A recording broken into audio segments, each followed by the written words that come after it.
Ready to tackle that building project? Start right. Start here at H&L Rapid True Value for building supplies. The time by H&L Rapid True Value is Nationwide time, 5 o'clock. Learn about smart betting strategies with AnyBet. Bet wisely, enjoy responsibly, and maximize your success. The temperature by AnyBet is 30 degrees Celsius in Kingston, 27 out west in Montego Bay.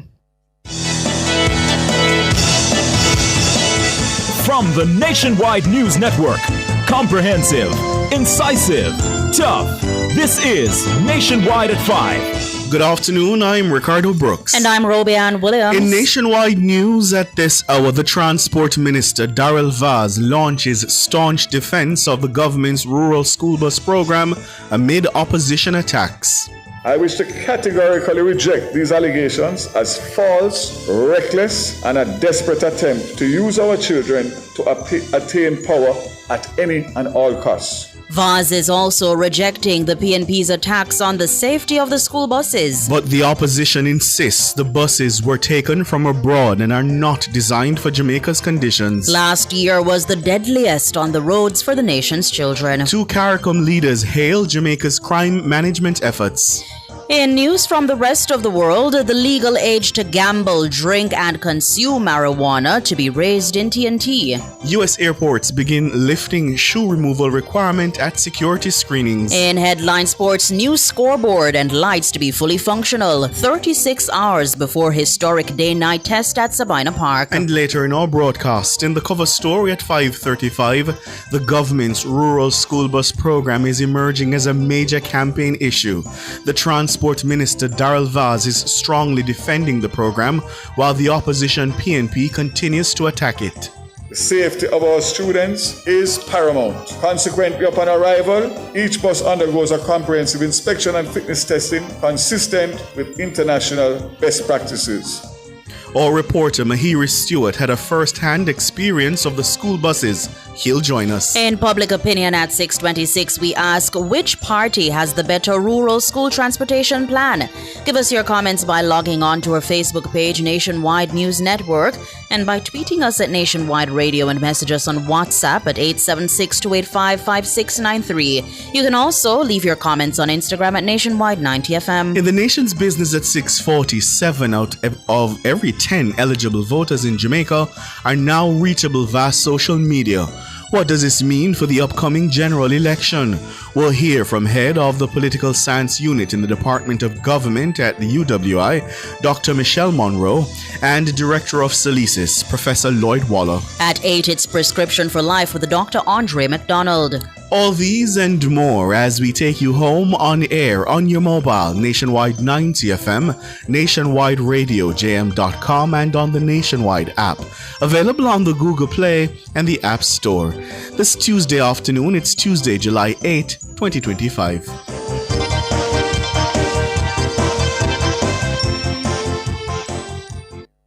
This hour is brought to you by KFC, celebrating 50 years of finger-licking good memories. KFC, it's finger-licking good. If it's news, it's got to be Nationwide 90 FM.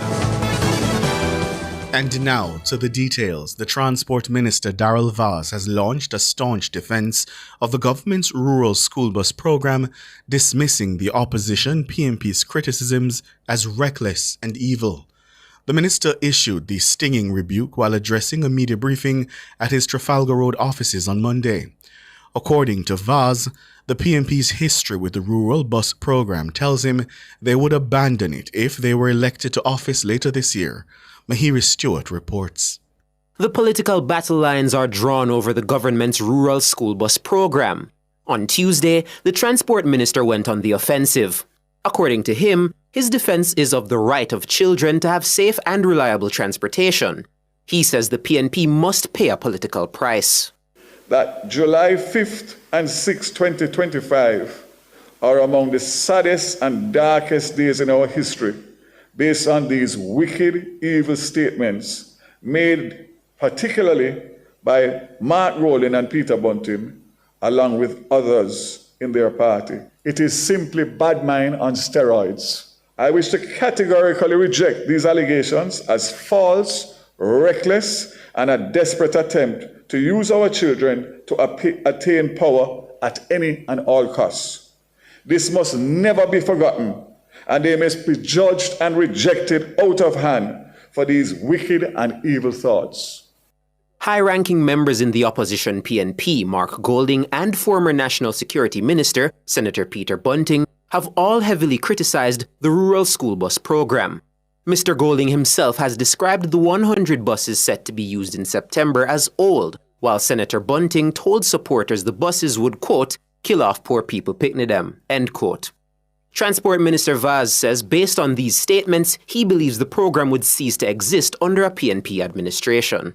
What is very clear in my mind, and should be to all Jamaica, is that the People's National Party will once again discontinue the rural school bus system if given the opportunity by the people of Jamaica. Their comments represent another sign of their vulgar, opportunistic, and unhelpful habit of seeking to tear down any plan put forward by government to respond to the challenges being faced by the Jamaican people. The data I just outlined also confirms that the opposition description of buses being purchased on the rural school bus system is unprincipled, dishonest, and should be firmly rejected. Minister Vaz says his belief is based on the actions of previous PNP administrations. The People's National Party has a history of shutting down efforts to implement a rural transportation system. Prior to the meeting office in 2011, the Bruce Golding administration, through Minister Mike Henry, placed an order for 230 buses to implement a rural school bus system. The delivery was spread over 4 years, beginning with a batch of 65 buses in April 2012. Following the general elections in 2011, the PNP assumed office and cancelled the arrangement in place for the 230 buses. Facts. The JUTC had 20 buses operating a pilot of the rural school bus system. The PNP administration shut this program down also in February 2013. Mahiri Stewart for Nationwide News. Meanwhile, Minister Vaz has rejected the PNP's attacks on the safety of the buses to be used in the rural school bus program. The buses are manufactured in accordance with the safety specifications of the U.S. Department of State, and they undergo a rigorous maintenance and inspection regime before and after arriving in Jamaica. The safety of our students is paramount. Consequently, upon arrival, each bus undergoes a comprehensive inspection and fitness testing consistent with international best practices. They will be serviced regularly to ensure continued reliability. Let me pause again and say that the bus that I brought to Jamaica as a private initiative for the Portland school children has been operating for 9 weeks straight without any form of disruption due to the stringent policies that we have put in place. Transport Minister Darrell Vaz. A key safety of the buses will be specially trained drivers. Managing Director of the Jamaica Urban Transit Company JUTC, Owen Ellington, says that training will start later this week. In relation to the recruitment and training of drivers for the rural school bus system, we did put ads in the media. We have had a good set of responses. We are at the stage now where we're doing pre-selection, and we are having the applicants vetted by the Jamaica Constabulary Force to ensure that they are persons in whose custody we can entrust the safety of our children. And based on the planning that we have in place, we should start training no later than Friday of this week. Owen Ellington, Managing Director of the JUTC, Mr. Ellington, was speaking during a media briefing at the Transport Ministry's office on Tuesday. And the Director of the Safety and Security in Schools Unit in the Education Ministry, Richard Troop, says more consultations are set to take place with members of Parliament and councillors on the rural bus system in mid-July.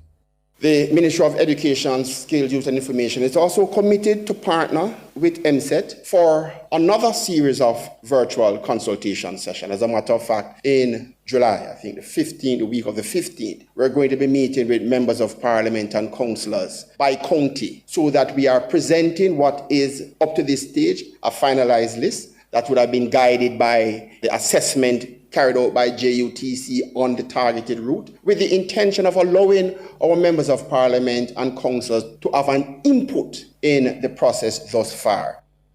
Mr. Troop says over 28,000 students are expected to benefit from the Rural School Bus program. He explained that more than 200 schools have participated in virtual sessions with the ministry to discuss the coming system.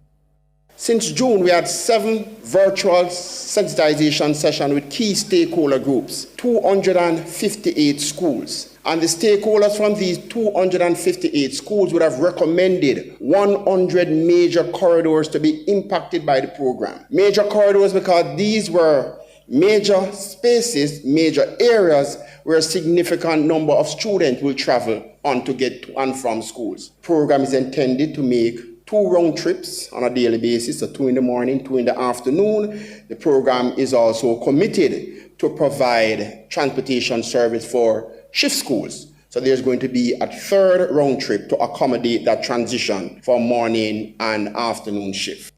Richard Troop, Director of the School Safety Unit in the Education Ministry. Still on the school bus rural program, meanwhile, the opposition PNP is seeking to clarify its plan for rural transportation for school children. In a statement on Tuesday, the party says, while it's in support of a rural program, the importation of buses raises serious concerns. The PNP is insisting the buses were taken out of service abroad and are not designed for Jamaica's terrain or operating conditions. The PNP has committed to upgrading the existing rural transport operations for students. This is where private contractors currently provide buses to transport students on a daily basis. The buses are usually on standby at rural high schools during the school week. The service is normally organized and paid for by parents or through school arrangements. The PNP says the existing model has evolved over the years and is supported in part by the government through transport subsidies for PATH beneficiaries. The opposition says its proposed ride program will improve the current model. They say they intend to do it by targeting 20,000 students daily. The PNP says this would more than double the capacity the 100 imported buses can accommodate. Opposition spokesman on transport, Michael Phillips, says this will be done by increasing the budget for the system that is already in operation. Last year was the deadliest for the nation's children on our roads who were killed in motor vehicle crashes since 2022.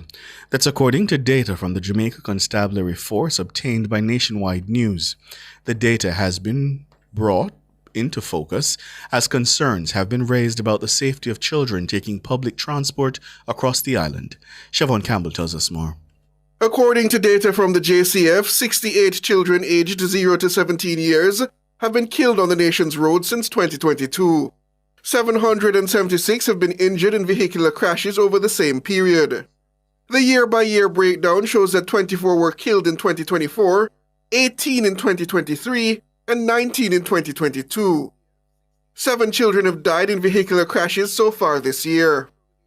Children between the ages of 15 and 17 make up the lion's share of motor vehicle fatalities over the period.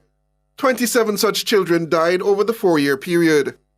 This was followed by children aged 10 to 14 with 16 fatalities. Private motor vehicle passengers make up the bulk of road fatalities among children at 19. This was followed by pedestrians at 13 and motorcyclists at 11.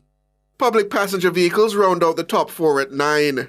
Meanwhile, Manchester has seemingly become the crash hotspot, affecting the lives of the nation's children. 349 children have been killed or injured in motor vehicle crashes in the parish from 2022 to date. This is more than 3 times higher than the next most troubled parish of Portland. 90 children were killed or injured in crashes in that parish for the period. Westmoreland is third with 71. Siobhan Campbell for Nationwide News. You're listening to the news on Nationwide at 5. We'll have more after these.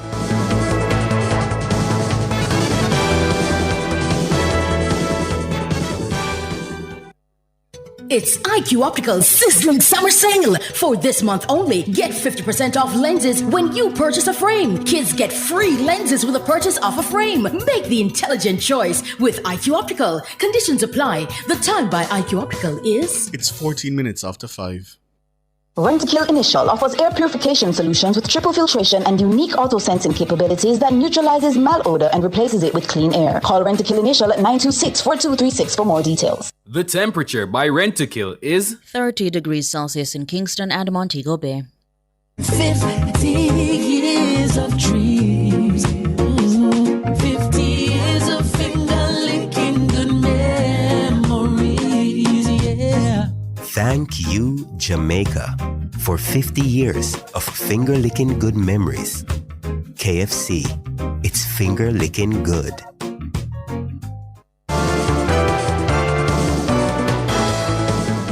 Continuing the news.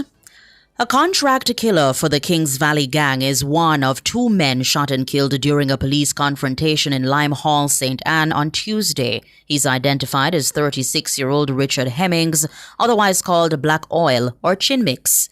The other man remains unidentified. Hemmings was a known affiliate of the Kings Valley Gang, where he served as a contract killer, triggerman, and enforcer. It's reported that during a pre-dawn police operation, Hemmings and another man opened fire on members of a police team. According to reports, the police were acting on a warrant in search of a man wanted for serious offenses, including shooting with intent. Upon approaching a two-bedroom house in Gravel Hill, two men reportedly attempted to flee from the rear of the premises. A shootout ensued during which Hemmings and the other man were killed. A .45 caliber pistol was reportedly seized at the scene. No members of the police team were injured during the operation. The Independent Commission of Investigations Indicom is probing the incident. Up to July 8 this year, 171 people have been killed by security forces. The figure is 93 more than the 78 individuals killed up to July 7 last year. Meanwhile, Nationwide News understands that Hemmings was wanted in multiple police divisions for a series of violent crimes. These include murder, shootings, and wounding with intent. It's understood that Hemmings was considered an active member of the Kings Valley Gang for nearly a decade. Hemmings is reportedly known for his distinctive bleached brown complexion. It's understood Hemmings operated in Grange Hill, Westmoreland, and in Lime Hall in St. Anne. Jamaica is being credited for its management of crime by at least two leaders of CARICOM. The endorsement came at the 49th meeting of the Conference of Heads of Government of the Caribbean Community in Montego Bay, St. James. We have more in this report from Gianni Willie. On Monday, Prime Minister and CARICOM Chairman Dr. Andrew Holness declared that gang violence must be treated as acts of terrorism. The Prime Minister of Barbados, Mia Mottley, agreed with Dr. Andrew Holness, saying violence can have a domino effect in the region. Different countries have different gradations of the same problem, but there is no country in the Caribbean that is exempt now from regrettably violence, and the violence becomes even more intense once people have access to guns. I've said over and over that it was gunpowder that allowed a smaller number of Europeans to take over the continent of Africa. So can you imagine what guns will do to this region if given a chance? And when guns are combined with corruption or illicit trade in drugs and substance abuse and all of the other things, and combined with our inability to deal with conflict resolution sufficiently. And then, as Prime Minister Holness said, there are now some instances in some countries where the transnational organized crime, when layered on top of that, can become literally a major problem for all of us. She says her country is willing to adopt crime-fighting strategies that Jamaica has implemented to combat crime in her country. We are also prepared to share best practices in terms of our efforts for a safer society and to improve our criminal justice system. Clearly, the expo that is here was a good addition to what heads were able to see is on offer. Jamaica has had a longer history in battling these issues than most of the region, and therefore we will take into account the experiences of all. In our own country, we're looking to continue to modernize the legislation, as I said, and also take other actions that now go beyond the criminal justice system and allow for the whole of country approach. And the Prime Minister of St. Vincent and the Grenadines, Dr. Ralph Gonsalves, says there's much to be learned from Jamaica in the fight against crime. I saw the exhibition. Right. And what you're doing some splendid work by the use of advanced modern technology in helping solve crime and to bring perpetrators to justice. And I think many things Jamaica are doing is an eye-opener, and several countries in the Caribbean can emulate them. We are using modern information technology and advanced forensic scientific tools, but Jamaica is ahead of all the rest in the Caribbean dealing with this, and we have to learn from Jamaica. They were speaking with journalists on the sidelines of the 49th meeting of the Conference of Heads of Government of the Caribbean Community in Montego Bay on Monday. Gianni Willie for Nationwide News. World in a Minute is brought to you by ABC Electrical Sales. We make things as easy as ABC. And Charles O'Connor Consulting Network, COCN, driven by international accounting standards, modern technology, and integrity. The World in a Minute. The Trinidad and Tobago government says plans are in motion to raise the legal ages for gambling, drinking alcohol, and consuming marijuana. Prime Minister Kamla Persad-Bissessar made the disclosure on Monday. She says the legal age for gambling and marijuana use will be raised to 25 years. For consuming alcohol, Persad-Bissessar says the legal age will move to 21. The move forms part of a sweeping legislative change aimed at protecting youth, supporting retirees, and bolstering public safety. Persad-Bissessar also revealed plans to review and amend tax laws affecting pensions. She argued that retirees who have contributed to the system for decades should no longer be taxed after the age of 60. For the first time in almost 20 years, travelers may no longer be required to take off their shoes during security screenings at U.S. airports. The move is part of a new policy change by the Transportation Security Administration, TSA.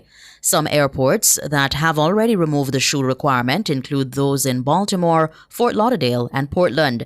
The rule had been in effect since 2006 after a British man hid explosives in his shoe in a flight from Paris to Miami 5 years prior. The TSA said on Tuesday that it was exploring new and innovative ways to enhance passenger experience. Travelers were previously able to skirt the security requirement if they participated in the TSA's pre-check program, which costs around $80 for 5 years.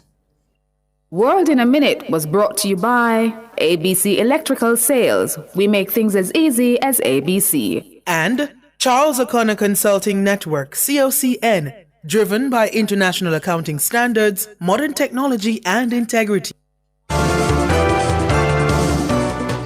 Recapping the top stories making nationwide news at this hour, the Transport Minister Darrell Vaz has launched a staunch defense of the government's rural school bus program amid opposition attacks.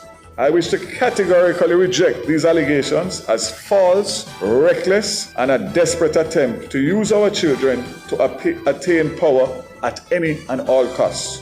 Minister Vaz is also rejecting the PNP's attacks on the safety of the school buses. But the PNP insists the buses were taken from abroad and are not designed for Jamaica's conditions. I'm Ricardo Brooks. And I'm Robianne Williams. Listeners, you can find the news on our website at nationwideradiojm.com and on the Nationwide app. It's available on the Google Play and the App Store. News next. The headlines at 6.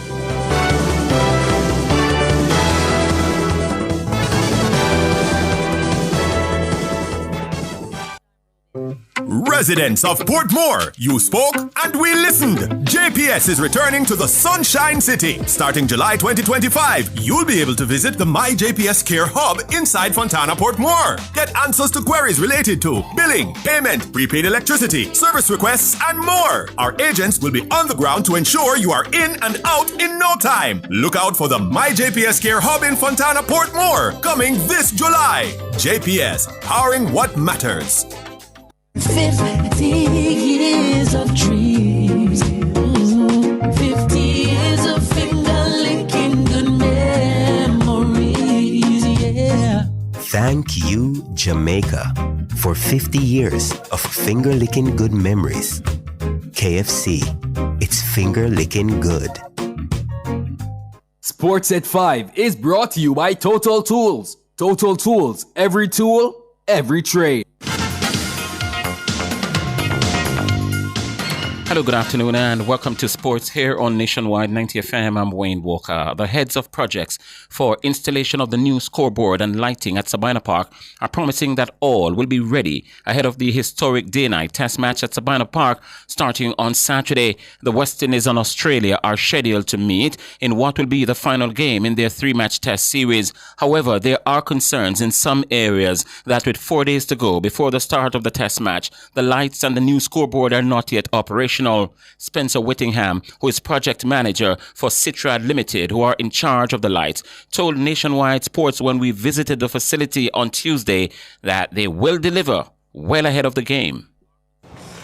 Well, it's going to be like a completely different stadium. The light level is gone up significantly. Before we were barely meeting our national broadcasting standards, and now we're going to surpass the international broadcasting standards. So they're going to be very satisfied when we're finished here. The lights have all been installed and are in place, but they're not perfectly adjusted as yet. So the light distribution may not be ideal. There may be hot spots. So we're going to be going over that the next 2 days, and by tomorrow evening, everything will be completed regarding the lights. And as it regards the scoreboard, which was donated to Jamaica by the Indian government at the value of $1 million, project head Prabhat Rajput of Vulcan AIC of India says the work is almost finished.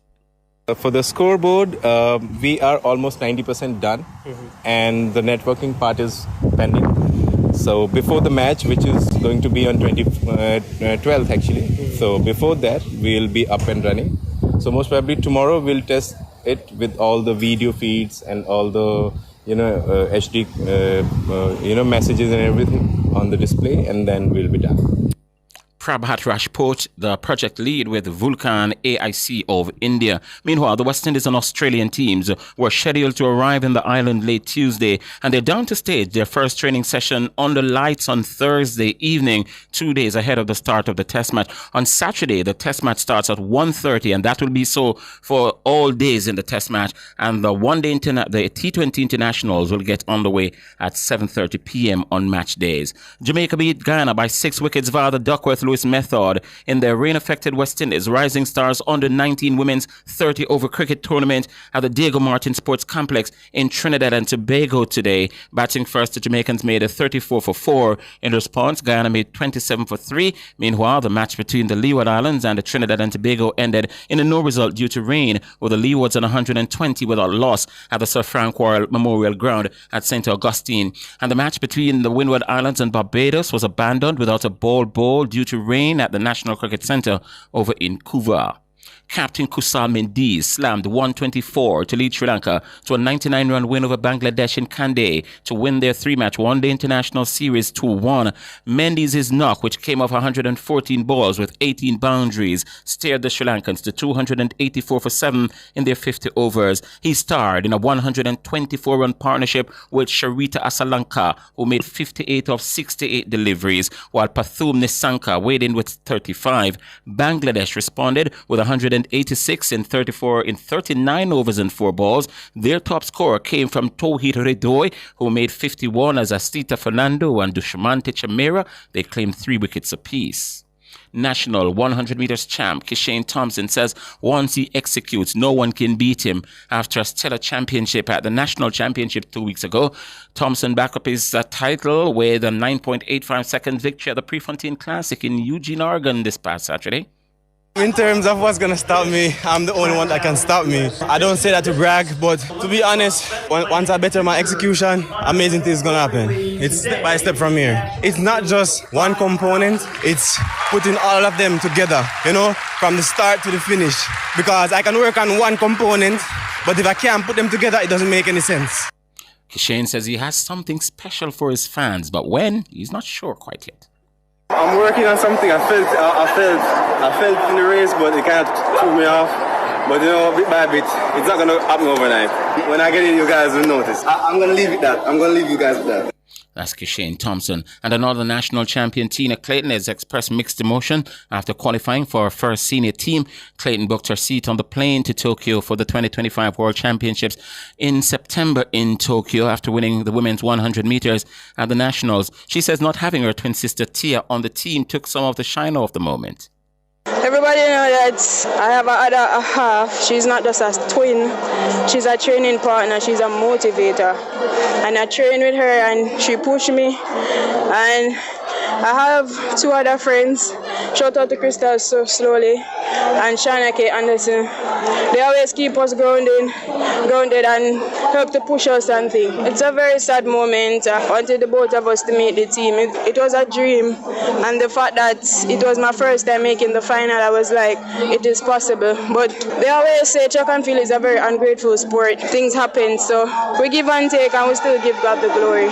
Yeah, that's the national 100 meters women's champion Tina Clayton, and that will do it for sports. We're going to be back with more at 6:05.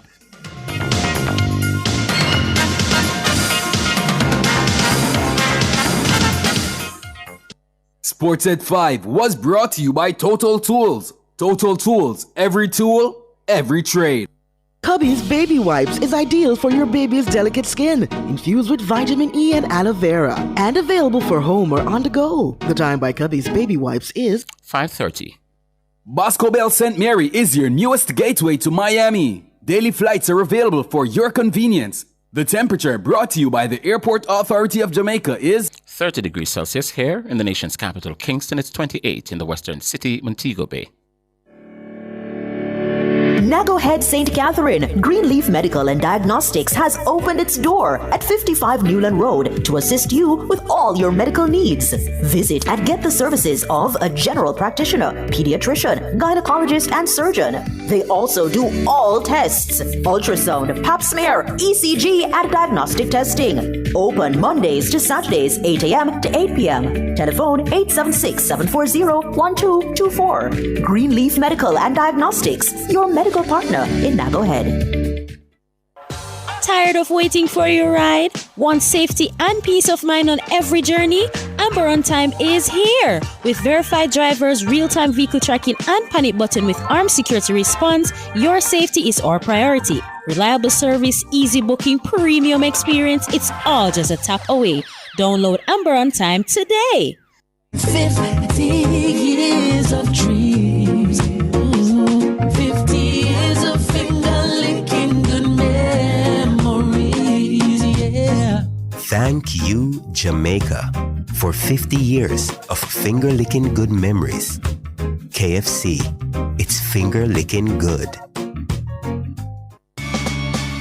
Enough power tool, big to small. Jackama figure dig the wall. Our Total Tools. Beat walker figure trim the lawn. We have everything your job demand. Total Tools. We rent them, sell them and fix them. Also give Total Tools a call. When I say home improvement, landscape construction, or Total Tools are your option. Home improvement, landscape construction, Total Tools are your option. Total Tools located at 102 Main Street, Ocho Rios, 34 Sly Road, Kingston. And lot C6 Jacksaw, Sentence Bay. Call us today. 50 years of dreams. 50 years of finger-licking good memories, yeah. Thank you, Jamaica, for 50 years of finger-licking good memories.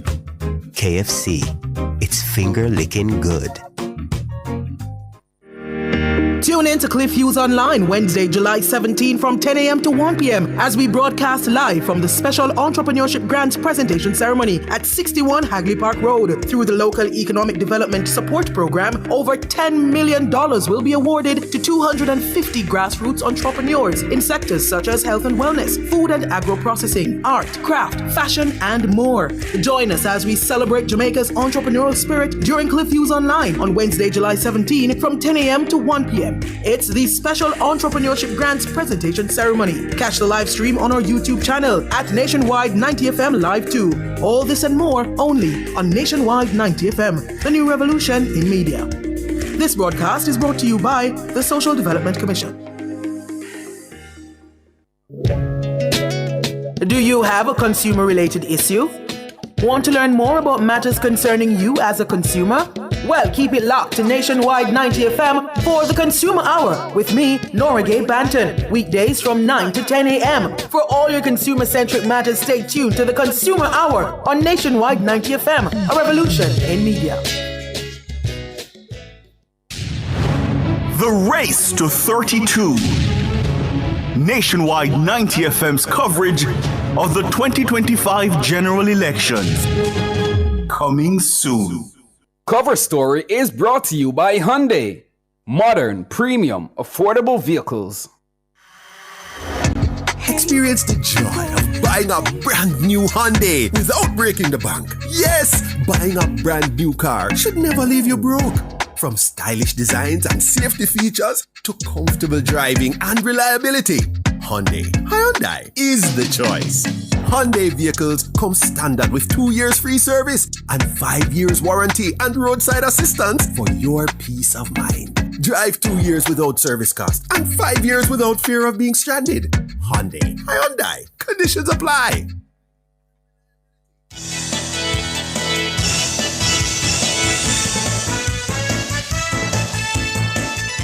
Good afternoon. It's 25 minutes going up to 6 o'clock. Thank you so much for making it Nationwide at 5. I'm Cliff. Good afternoon, Cliff. Good afternoon, listeners. My name is Ricardo, and happy July to you all. I don't think I've told you happy July. Happy July, Cliff. Best month in the year, you know? Oh? Yeah. What makes it the best? Because I was born. My hero is also born in that, yeah? July, yeah. All right.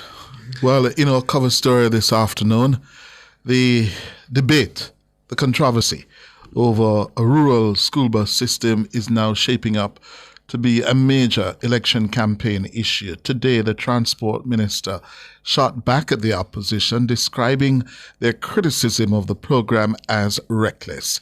Speaking at a media briefing in St. Andrew this morning, Minister Vaz dismissed the opposition stance as a vulgar attempt to fool the electorate. The buses have been dubbed old by the opposition, who have also alleged that the buses are being brought in to kill off Jamaican picnic. Let me state categorically that July 5th and 6th, 2025 are among the saddest and darkest days in our history, based on these wicked, evil statements made particularly by Mark Roden and Peter Bunting, along with others in their party. It is simply bad mind on steroids. I wish to categorically reject these allegations as false, reckless, and a desperate attempt to use our children to attain power at any and all costs. This must never be forgotten, and they must be judged and rejected out of hand for these wicked and evil thoughts. They must be judged and rejected out of hand for these wicked and evil thoughts. Full campaign mode, because he's talking about the choice the Jamaican people will have to make soon. Very stark way to put it. Absolutely. The minister says the government remains committed to delivering a safe, affordable, and convenient program that provides quality service to children and reduces cost to parents. The minister addressed concerns about the safety of the buses.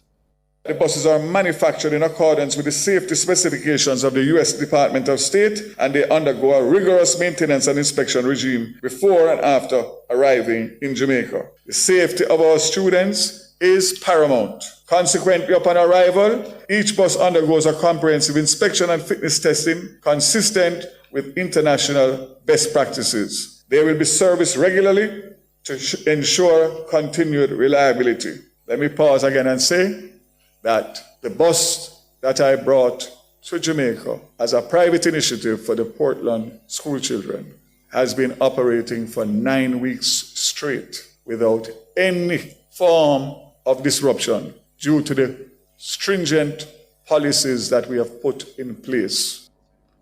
Darrell Vaz, the Minister of Transport, and the Managing Director of the state-owned bus company, the Jamaica Urban Transit Company, Owen Ellington, says that training will start later this week for those shortlisted to drive the school buses. In relation to the recruitment and training of drivers for the rural school bus system, we did put ads in the media. We have had a good set of responses. We are at the stage now where we're doing pre-selection, and we are having the applicants vetted by the Jamaica Constabulary Force to ensure that they are persons in whose custody we can entrust the safety of our children. And based on the planning that we have in place, we should start training no later than Friday of this week. Owen Ellington, they're the managing director of the JUTC. Now, the director of the safety unit in the Education Ministry, Richard Troop. He's saying that more consultations are set to take place with members of parliament and councillors on the rural school bus system. The Ministry of Education, Skills, Youth and Information is also committed to partner with MSET for another series of virtual consultation sessions. As a matter of fact, in July, I think the week of the 15th, we're going to be meeting with members of parliament and councillors by county so that we are presenting what is, up to this stage, a finalized list that would have been guided by the assessment carried out by JUTC on the targeted route, with the intention of allowing our members of parliament and councillors to have an input in the process thus far. Richard Troop, the Director of the Safety and Security in Schools Unit in the Ministry of Education. Well, following the media conference this morning, Nationwide's reporter Mahiri Stewart was among the journalists who were able to tour two of the buses, and he now joins us in studio. Good afternoon, Mahiri. Good afternoon, Cliff, Ricardo, and good afternoon, listeners and viewers. Good afternoon, Mahiri. So you toured two buses. Yes. So let's start with the smaller one, because as I understand it, the smaller ones those are the ones that we're getting more of. Correct. All right. So walk me through what you would have seen in the bus. Okay. So in terms of the smaller buses, so that would be... And listeners, if you are listening and you can go on over to YouTube, right, you can actually see footage of what Mahiri saw. We're showing you the buses up close on YouTube. Right, so let's follow along with the video. So that's Minister explaining that these smaller buses, the 32-seaters, these are the ones that you're mainly going to see when the rural school program has begun, rather. Mm-hmm. So that's me walking inside. There's a fire extinguisher right there. That's the dash. That's the steering wheel. And basically, those are the internals. Pause it if you can, right there.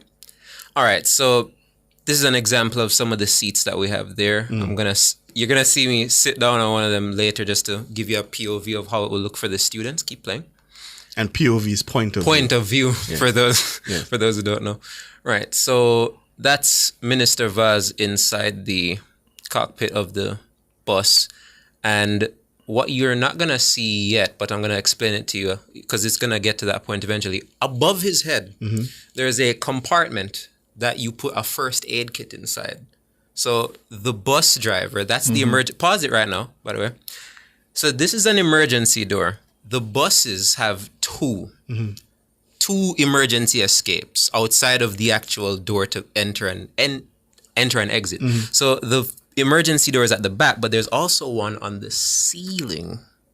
An emergency exit? An emergency exit is on the ceiling. Now that's and you explained, so he explained that to me in a very odd way as to why it's on the ceiling. Because when I heard the ceiling, I was wondering, why would you put an emergency exit on the ceiling? Yes. Explain to us what you were told about the ceiling. In the event that the bus were to tip over and block off the main exit and maybe even the back exit, just open the ceiling. You exit from the ceiling in the event. So in other words, if the bus were to flip on its side, right, and the door then becomes inaccessible, right, you would open that ceiling door and crawl out, I imagine. Yeah, because it would be easier to do that than use the back door because the whole bus is over. So keep playing. That is what you call a hatch? I guess it's, I think that's what it's called. Yes, a hatch.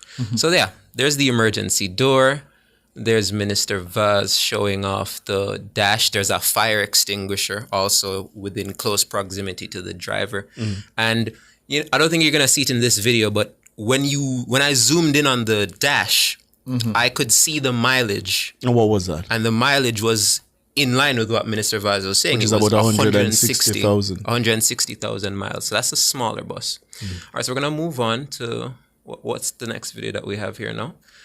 So when you went on board the bus, because there's the allegation that is 110 old bus. Right. Did it feel like an old bus? It didn't feel like an old bus. The AC was on. It felt like I was... they're air conditioned? They are air conditioned. Well, not all of them. Not all of them that are going to be deployed will have air conditioning. I believe some of them are going to have fans. They all have windows that you can wind up and down. But the ones that were on display today, those ones had air conditioning and they worked. And it's not the kind of air conditioning where it's so loud and chuku chuku chuku chuku. No, you could barely tell it when Minister... No, it's important, Cliff, because there's the allegation that some old bus, and you know what an old bus feel like when you go on it. Yeah? So we have next video now? Yeah, we have a lot of videos. It's a long tour. All right, so this is Minister Vaz outside one of the larger buses. If you pause it right there, go back a bit and pause it so we can see that door right there. I'm going to show you how that works later. So this is one of the larger buses. We explained earlier that the smaller ones are going to be the ones you see normally. The reason this bus is so large is because, as you can see right there, it's for students with special needs, specifically mobility needs. So how do they get on the bus? So there's going to be another video showing that, but there's a hatch, basically, just as we were talking about earlier. There's a hatch that comes out of the bus, and there's a ramp that you put the student's wheelchair on. Then it lifts them. You push them inside the bus, and then it closes up. So that's why these buses are as large as they are. These are the 52-seaters. Okay. So you're not going to see as many of these on the road, but depending on the type of students that go to certain schools that may need it, that's how you'll know.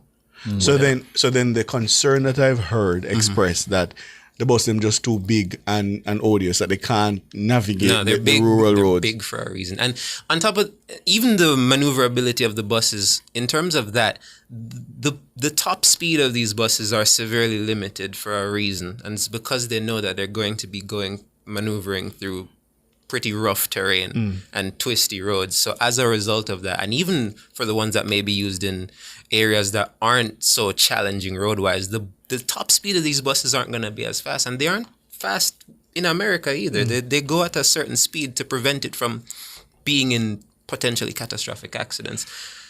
Continue the video and then, All right, yes. So this is the larger bus now. So this is me about to go on it. So yeah, I follow Minister. As you can see, another fire extinguisher. So you're going to see later there's a fan. As you can see, you're going to see the hatch later. Right, so pause right there. Could you go back a bit? If you can, that's a pretty complicated dash. Way more complicated than the one that we were looking at before. That's complicated because of the wheelchair system. So the driver is going to have to use those controls to operate the ramp that's outside that brings the student in, lifts them, and then you push them in and you use the dash to get them, the door rather, to close back up. So keep playing. So that's Minister explaining these are the seats. Now pause right now again. So these seats are pretty high. And the reason these seats are pretty high is because even outside of the seat belts that they're going to have, in the event that the bus comes to a sudden stop, and you know when there's a sudden stop, you go forward. The bus seats are high to prevent the students from going too far forward, or basically to retain them a lot easier. If the bus seats were lower, you could have an instance where students are falling on top of one another. So that's why these seats are so high. So this is the 52-seater ones. Keep playing. As you can see, there's a hatch behind, as I was speaking about earlier in the other bus. Yes, this one has one as well. And that's Minister explaining. Those are the seat belts. And they do work.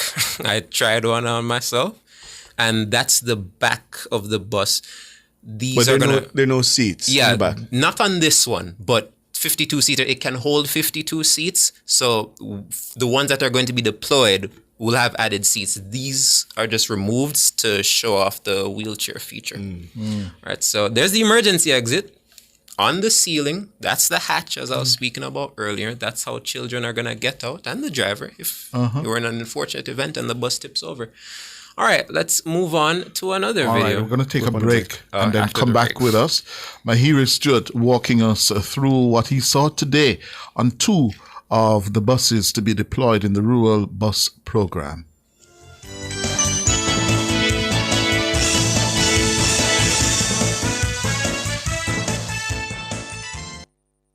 Clear your barrels and personal shipments with ease and convenience. Request a customs contactless clearance today through CCP at jca.gov.jm. The time by the Jamaica Customs Agency is 12 minutes to 6. Burnt Shack fried chicken always ready. Burnt Shack, original crispy. Burnt Shack, Cajun spicy.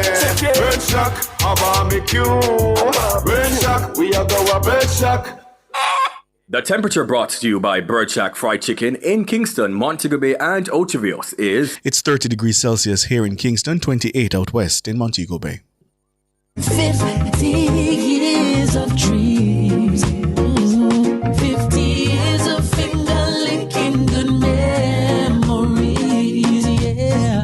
Thank you, Jamaica, for 50 years of finger-licking good memories.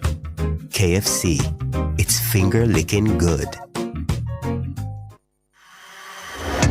Experience the joy of buying a brand new Hyundai without breaking the bank. Yes, buying a brand new car should never leave you broke. From stylish designs and safety features to comfortable driving and reliability, Hyundai is the choice. Hyundai vehicles come standard with 2 years free service and 5 years warranty and roadside assistance for your peace of mind. Drive 2 years without service cost and 5 years without fear of being stranded. Hyundai. Conditions apply.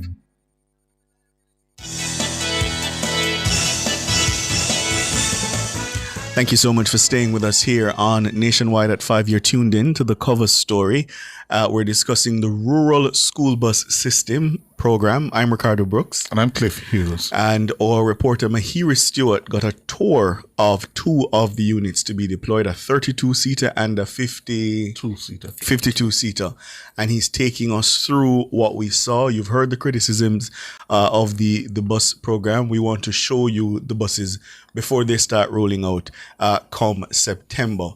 So we now have a video of the wheelchair mechanism system for disabled students. All right, so that is Transport Minister Darrell Vaz and Senator Abka Fitz-Henley, and they're going to show you how it works. So that's where you'd put the wheelchair, and it raises slowly. And then at some point, it's going to come to a stop when it's level with the floor of the bus. And this is being controlled, you say, from the cockpit by the driver? From the cockpit by the driver. So all those buttons you saw on the dash, that's what those control this. Okay.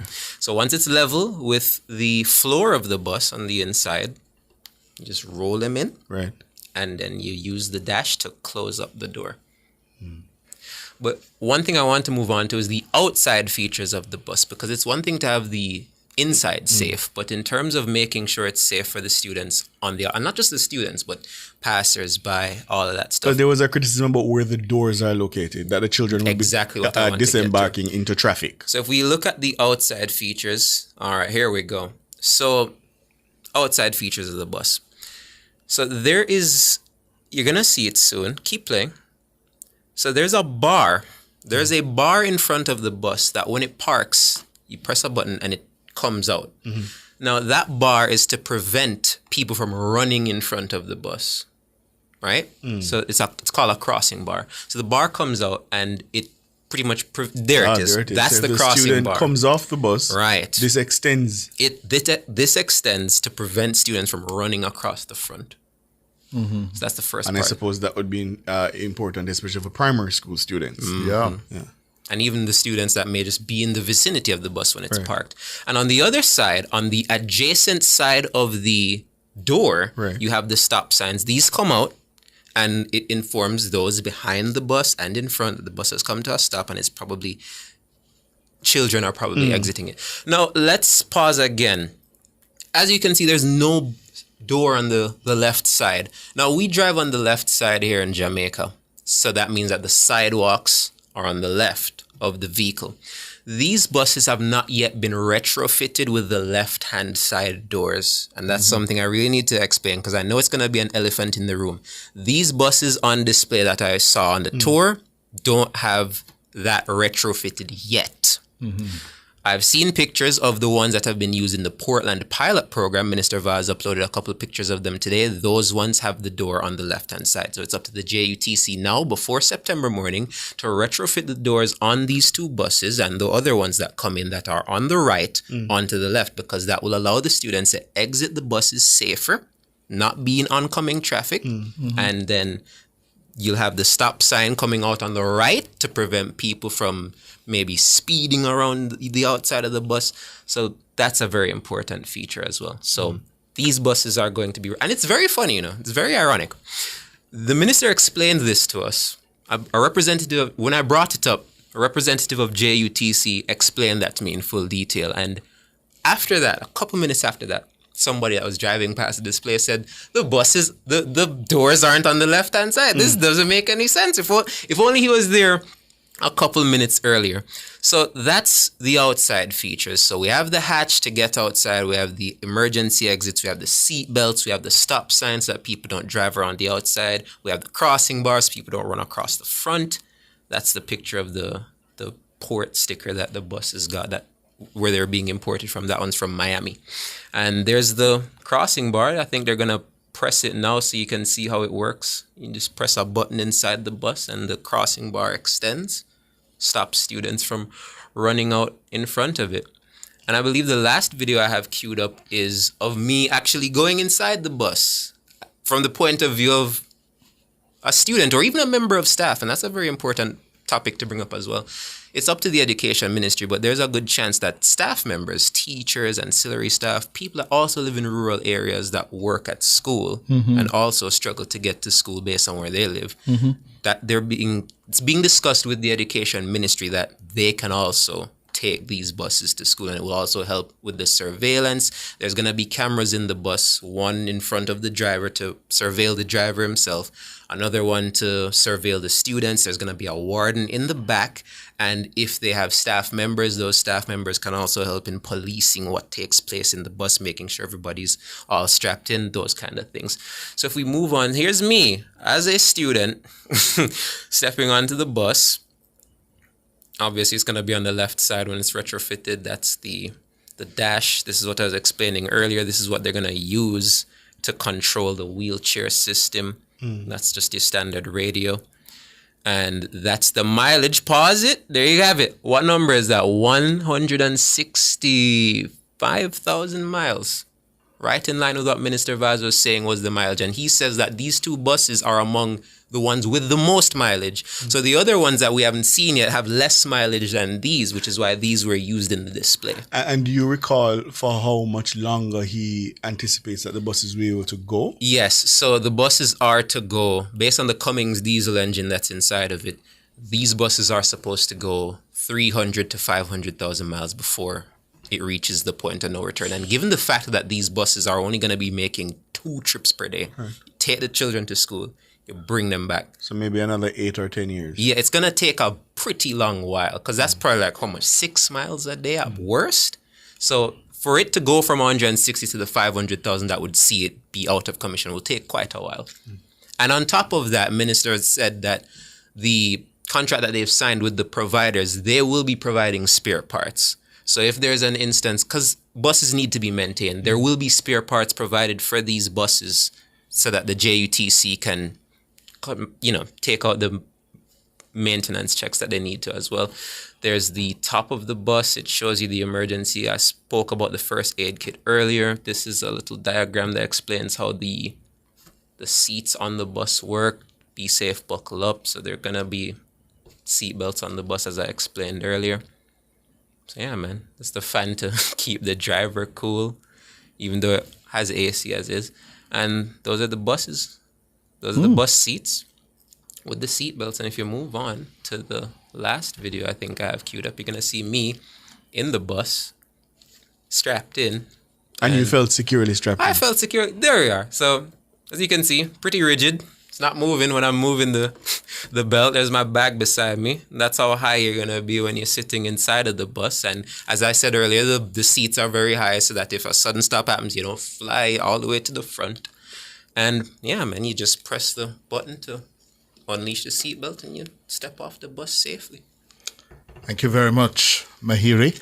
Yeah, and I'm sure we have one more video to go, he says. That's the video editor. All right, let me explain this as quick as I can. So this is the engine? This is the engine. It's a Cummins B2 engine, I believe. The diesel engine that they use in the Dodge Ram, the diesel engines that they use in the public sector buses in the UK, and the engines that they use in the American school buses that we're importing. So, and on top of that, it also has an Allison transmission as well. Wait. What is an Allison transmission? My God. Allison is a company. I didn't know. Oh, okay. So what is that? Both Cummins and Allison are 2 companies that work in America that provide engines and transmissions.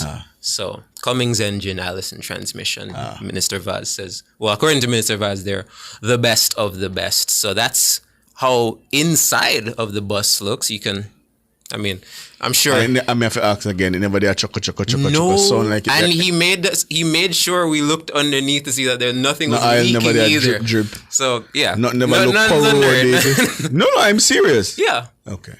The video's right there, and there's no leaking. Yeah, man, it's a nice little tour. Never there feel no whole heap of heat. No, the never AC look was rusty. good. Never look rusty. No. Okay. Now mark up in the bus. No. I wish to tell our listeners that we specifically assigned Mahira Stewart to this because this is one of his hobbies. He's a motor racing enthusiast. Well, he loves cars and vehicles. They don't race buses, but... Okay. You know. Good. That's where we're going to leave it for the cover story. Yes. We're going to go to the headlines now. We'll be back at the nation's business at 6:40, and we are due to be joined by the opposition spokesman on transport, Michael Phillips.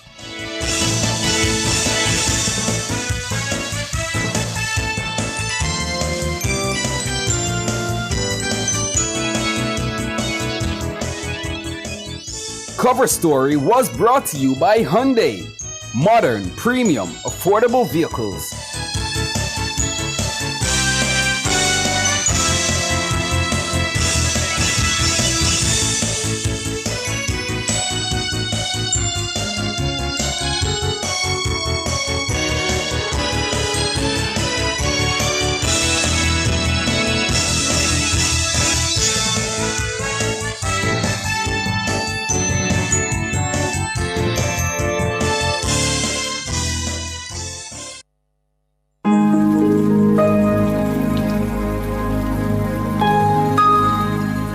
Hi there.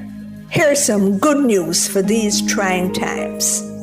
Quote, "By God's word, I can see where I'm going. They throw a beam of..." That hour was brought to you by KFC, celebrating 50 years of finger-licking good memories. KFC, it's finger-licking good. The time brought to you by Guardian Life. Live secure, live easy is... 6:00.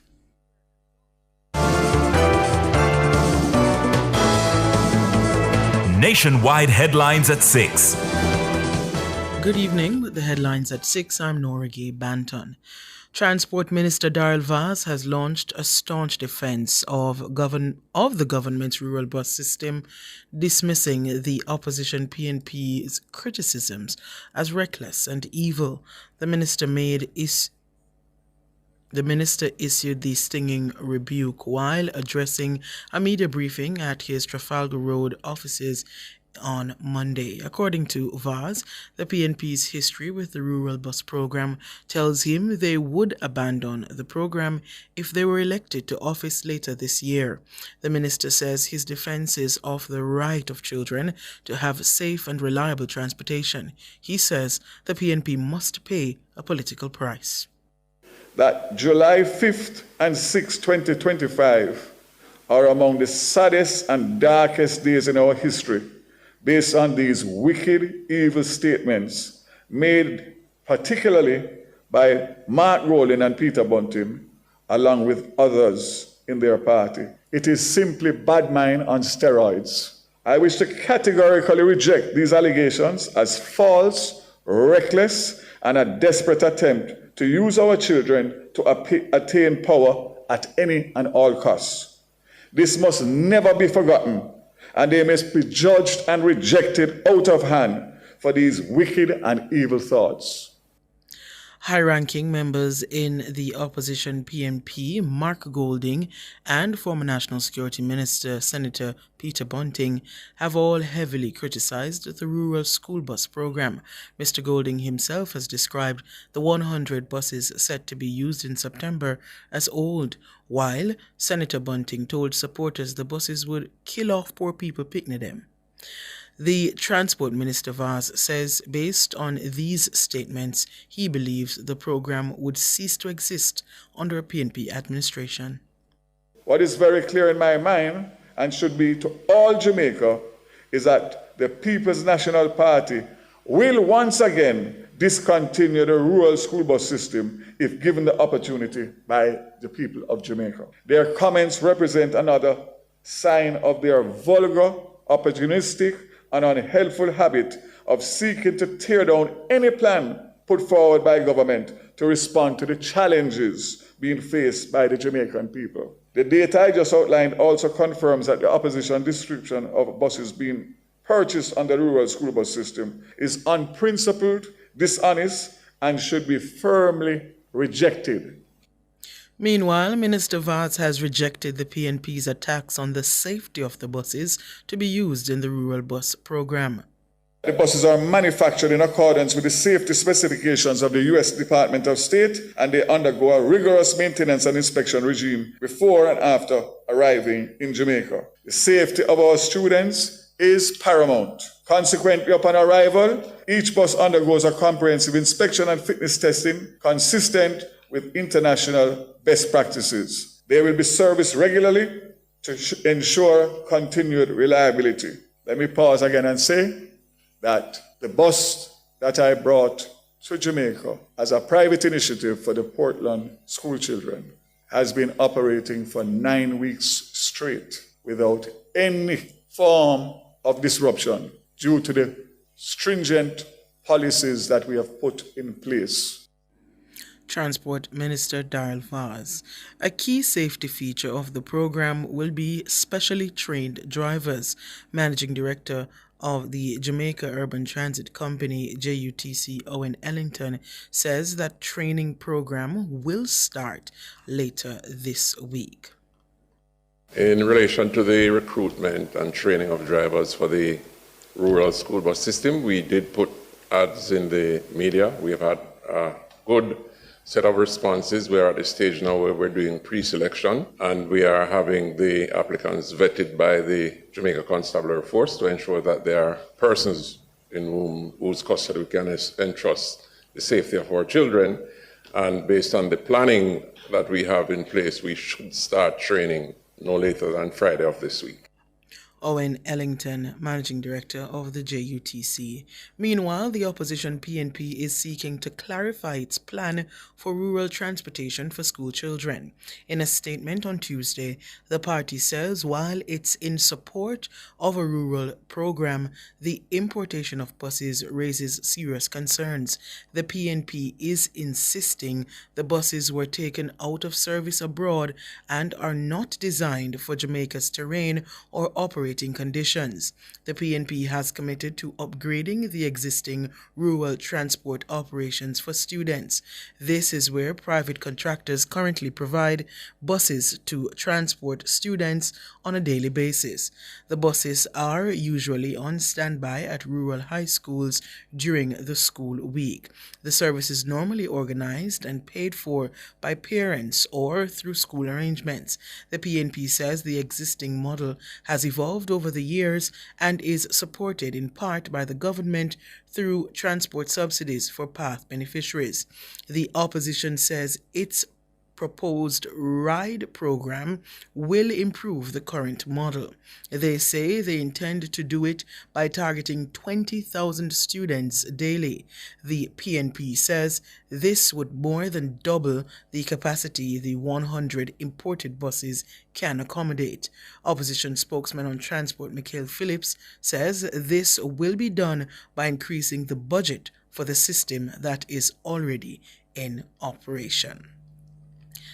Those were the headlines at 6. I'm Norige. Banton Sports is next.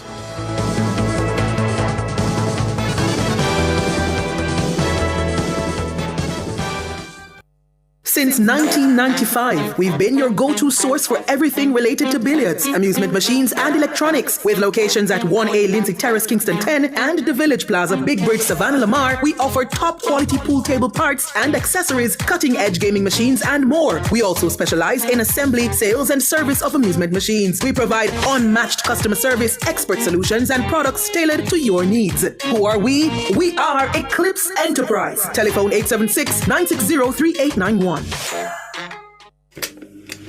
Still sweating with that old fan? It's time to upgrade! Meet Glacier, the AC unit that thinks for you. Energy efficient to slash your power bill. Wi-Fi enabled so you can control it from your phone. And self-cleaning because you've got better things to do. Powerful, smart, hassle-free. Call now at 876-923-6521-3. Gaddy's Refrigeration Limited, delivering the perfect cooling solution tailored to your needs. Want to reduce your high electricity bills? Then Peak Energy has the solution for you. From grid-tied to hybrid solar inverters with full lithium-ion battery pack. Installation and maintenance packages available. Visit us at Shop 1, 3 Mosquito Valley Road, Red Hill, St. Andrew. Call 876-279-8820 or 944-0668. Or email us at peakenergysolutionsja@gmail.com. Peak Energy for everything solar. 50 years of dreams. 50 years of finger-licking good memories, yeah. Thank you, Jamaica, for 50 years of finger-licking good memories. KFC, it's finger-licking good.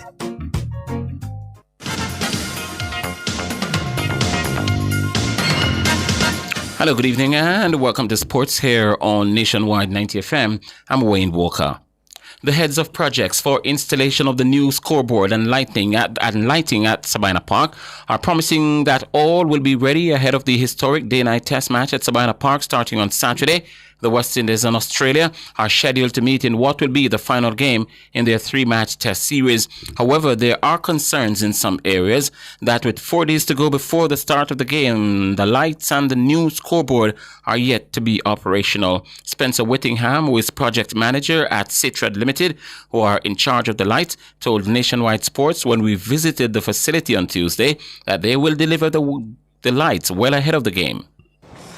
Well, it's going to be like a completely different stadium. The light level is gone up significantly. Before we were barely meeting our national broadcasting standards, and now we're going to surpass the international broadcasting standards. So they're going to be very satisfied when we're finished here. The lights have all been installed and are in place, but they're not perfectly adjusted as yet.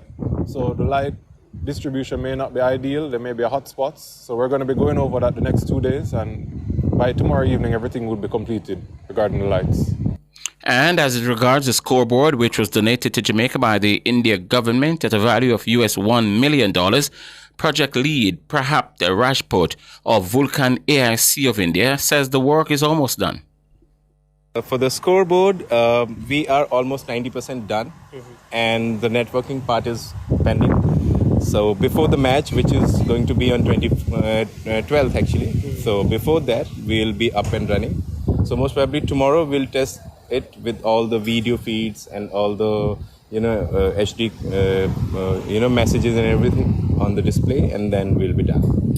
That's Prabhat Rajput, project lead with Vulcan AIC of India. In the meantime, the West Indies and Australia teams are scheduled to arrive in the island late Tuesday, and they're down to stage their first training sessions on the lights on Thursday evening, 2 days before the start of the test match. Jamaica beat Guyana by 6 wickets via the Duckworth-Lewis method in the rain-affected West Indies Rising Stars Under-19 Women's 30-over cricket tournament at Diego Martin Sports Complex in Trinidad and Tobago. Batting first, the Jamaicans made 34 for 4. In response, Guyana made 27 for 3. Meanwhile, the match between the Leeward Islands and Trinidad and Tobago ended in a no result due to rain, with the Leewards on 120 without loss at the Sir Frank World Memorial Ground in St. Augustine. And the match between the Windward Islands and Barbados was abandoned without a ball bowled due to rain at the National Cricket Centre in Cuba. Captain Kusal Mendes slammed 124 to lead Sri Lanka to a 99-run win over Bangladesh in Kandy to win their 3-match one-day international series 2-1. Mendes' knock, which came off 114 balls with 18 fours, steered the Sri Lankans to 284 for 7 in their 50 overs. He starred in a 124-run partnership with Charita Salanga, who made 58 of 68 balls, while Pathum Nisanka weighed in with 35. Bangladesh replied with 186 in 39 overs and 4 balls. Their top scorer was Tauhid Hridoy, who made 51, as Astita Fernando and Dushmanta Chamira claimed 3 wickets apiece. Liverpool players have started to return to the club for pre-season training following the death of teammate Diogo Jota. The first set of players were scheduled to come back from their summer break last Friday, but that was postponed after Jota and his 25-year-old brother Andre Silva died in a car accident in Spain. Jota was on his way back to Liverpool for pre-season, and as doctors had advised him against flying because he had undergone minor surgery to his lung, he was making the trip by car and ferry. A large contingent of players and staff from the Anfield club paid their respects to the forward and his brother at a public wake in their native Portugal on Friday. The funeral took place on Saturday in their hometown of Gundumoa, with Reds captain Virgil van Dijk and Scotland defender Andy Robertson carrying floral tributes in honour of Jota and Silva. Manager Arne Slot was also part of Liverpool's delegation, and his side are due to play their first pre-season game against Preston North End at Deepdale on July 13, and they report that Jota, who still had 2 years of his contract to run at Liverpool, the club will donate the remaining part of the contract to his wife. So every month she'll be paid 700,000 euros. I think he has 14 million euros left on his contract, and it will run for another 2 years, so it will take him up to 2027. So the club will pay her the salary that he would normally get, which is 700,000 euros every month for the next 2 years. Ian Forbes, Vice President of the Jamaica Athletics Administrative Association, believes the scheduled time frame for the recently concluded National Senior Trials, which ran from June 26 to 29, is proving to be a masterstroke. Forbes, while speaking with Nationwide Sports, explained that the period between now and September's World Championships in Tokyo will give athletes sufficient time to get the required qualifying marks needed to book their spot to the World Championships. As you realize, we have a relatively long window, far longer than we had last year, to help qualify our team. So I think, and in the final analysis, that date would have been a very good choice. Jamaica's relay teams, the men's 4x1 and the mixed 4x4, failed to meet the qualifying mark in Barbados this past weekend. However, Jamaica will have other opportunities to secure the times. One will come up in London on July 19 at the Diamond League, and Forbes says he's still confident the team will secure the marks. I am pretty confident we can get the best talent together, have them practice as well, because it will take practice. And of course, we've scheduled practice sessions. We're working with the coaches, managers, agents, all the stakeholders to ensure that we have the best talent on hand to help us qualify. And once we're able to get those practices in, I am confident that we will qualify. Ian Forbes, Vice President of the J3As. And the national 100 meters champion, that's Shane Thompson. Well, we're going to go past it and go to the President of the Jamaica Sambo and Combat Sambo Federation, Daniel Chaco Wilmot, who is describing the recent participation at the recent Pan Am Games as a learning experience. Jamaica sent two fighters, Damar Haslam and Matthew Colquhoun. Haslam fought in the Combat Sambo 71 kilo category, while Colquhoun had to move up to 98 kilo division. Chaco Wilmot says it was a tour for the two fighters. There was some injury. Matthew Colquhoun, a couple of days before he went down in the States, he had suffered a bit of a sunstroke. The doctor said he shouldn't cut weight, so he couldn't go down to 88 again. He was well on his way to going to 88. So he had to fight the next category, which is a big jump, 98. That's 10 kilos bigger than what he expected to fight, but he still performed well, fought well. There was a controversial decision, but he lost in the semis, so he ended up with a bronze medal. But unfortunately, he lost his first match, and in losing his first match, he got injured, dislocated his shoulder, and he had to go to hospital there. He spent the night in the hospital. They had to snap back his shoulder, so he's okay now, recovering. But unfortunately, that was it. He lost, but he could not compete again for the rest of the tournament. And the two-time defending champions Carlos Alcaraz produced a Wimbledon masterclass to end British hope Cameron Norrie's run and to move into the semi-finals. The second seed Alcaraz underlined his favoritism with a scintillating 6-2, 6-3, 6-3 victory. The win over Norrie marked a 23rd win in a row for Alcaraz, who is building to become the fifth man to win 3 successive Wimbledon titles in the Open era. The Spaniard will now face Taylor Fritz, the American fifth-seeded, bidding for a first major title in the last 4. Fritz secured his lowest place in the semifinals for the first time with a 6-3, 6-4, 1-6, 7-6, 7-6, 7-4 over Russia's Karan Kanachanov. A victory for Norway marked the 23rd win, as I mentioned, and the world's number one on the women's side, Irina Sabalenko, she narrowly avoided a seismic shock as she fought back to beat veteran Laura Siegmund and claw her way into the women's semi-finals. The Belarusian, heavy favorite for the women's title, had to twice come from a breakdown in the deciding set to beat the 37-year-old German 4-6, 6-2, 6-4. Sabalenka has reached the final of the past three majors, and with most of her rivals falling in the first week of SW19, she has an incredible chance of reaching Saturday's final. That's sports.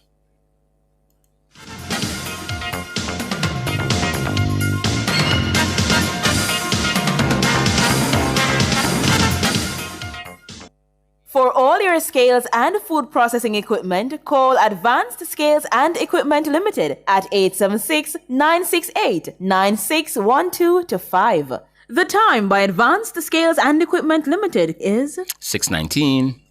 Is your money idling when it could be thriving? With CIBC Caribbean's fixed deposit offering, you can take charge of your cash. With 50,000 Jamaican to start, choose terms from 30 days to 2 years. Lock in your funds and enjoy premium rates guaranteed to grow your wealth. Whether you're eyeing short or long-term gains, our fixed deposit account puts you firmly in control of your money. Now is the time to open a CIBC fixed deposit account and start earning more today. CIBC, ambitions made real.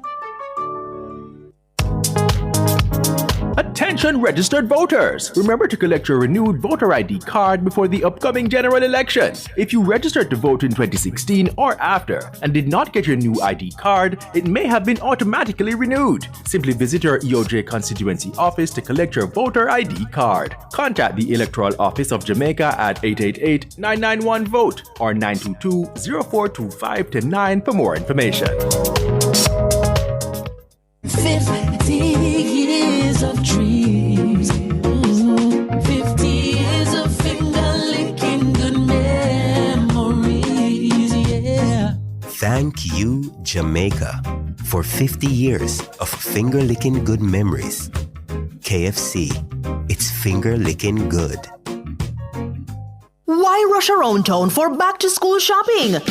Nationwide 90 FM is making it easy at our back-to-school fair. Come get your child measured for uniforms, check their shoe size, and purchase essentials right there on the spot. St. James, Hanover, Westmoreland, Trelawney, St. Elizabeth. We've got everything in one place just for you. That's Saturday, July 26, 10 a.m. to 6 p.m. at Harmony Beach Park, Montego Bay. The Nationwide 90 FM Back-to-School Fair.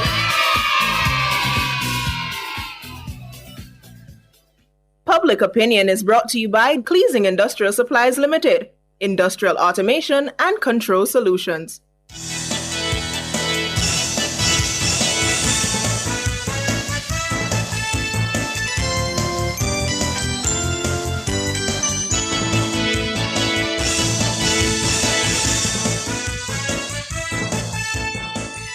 Good evening, and welcome to Public Opinion. I'm Robianne Williams. A special good evening to our YouTubers. Thank you so much for tuning in, for staying with us.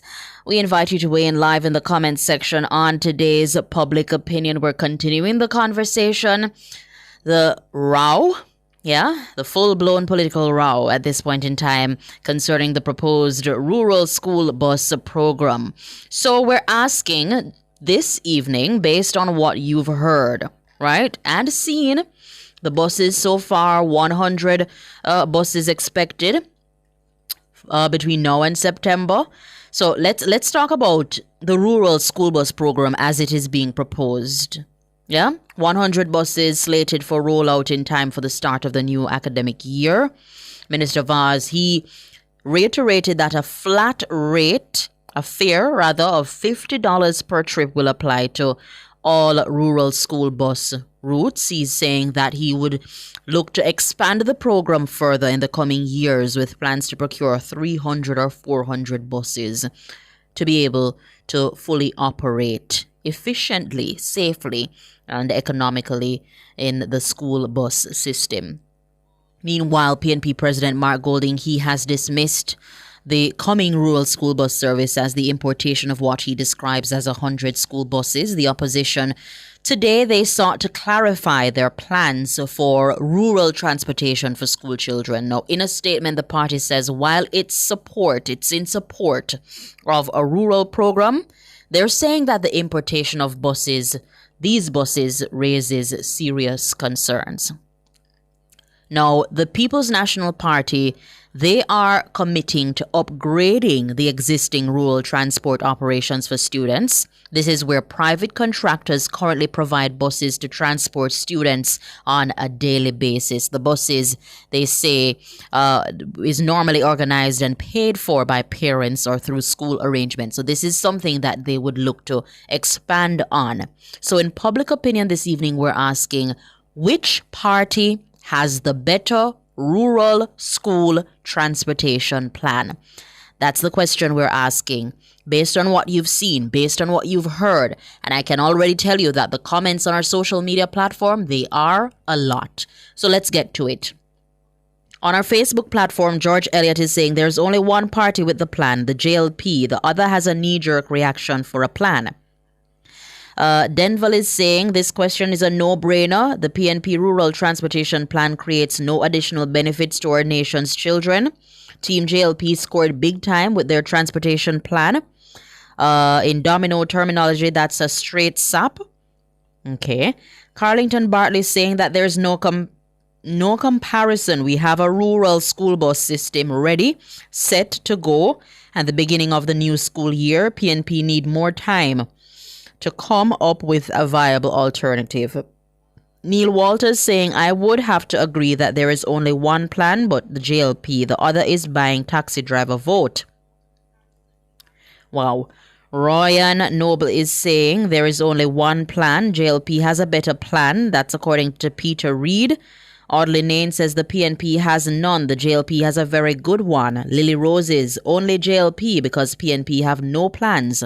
Audrey Smith saying from all indications, there's only one rural school transportation plan, and that is the one and only JLP.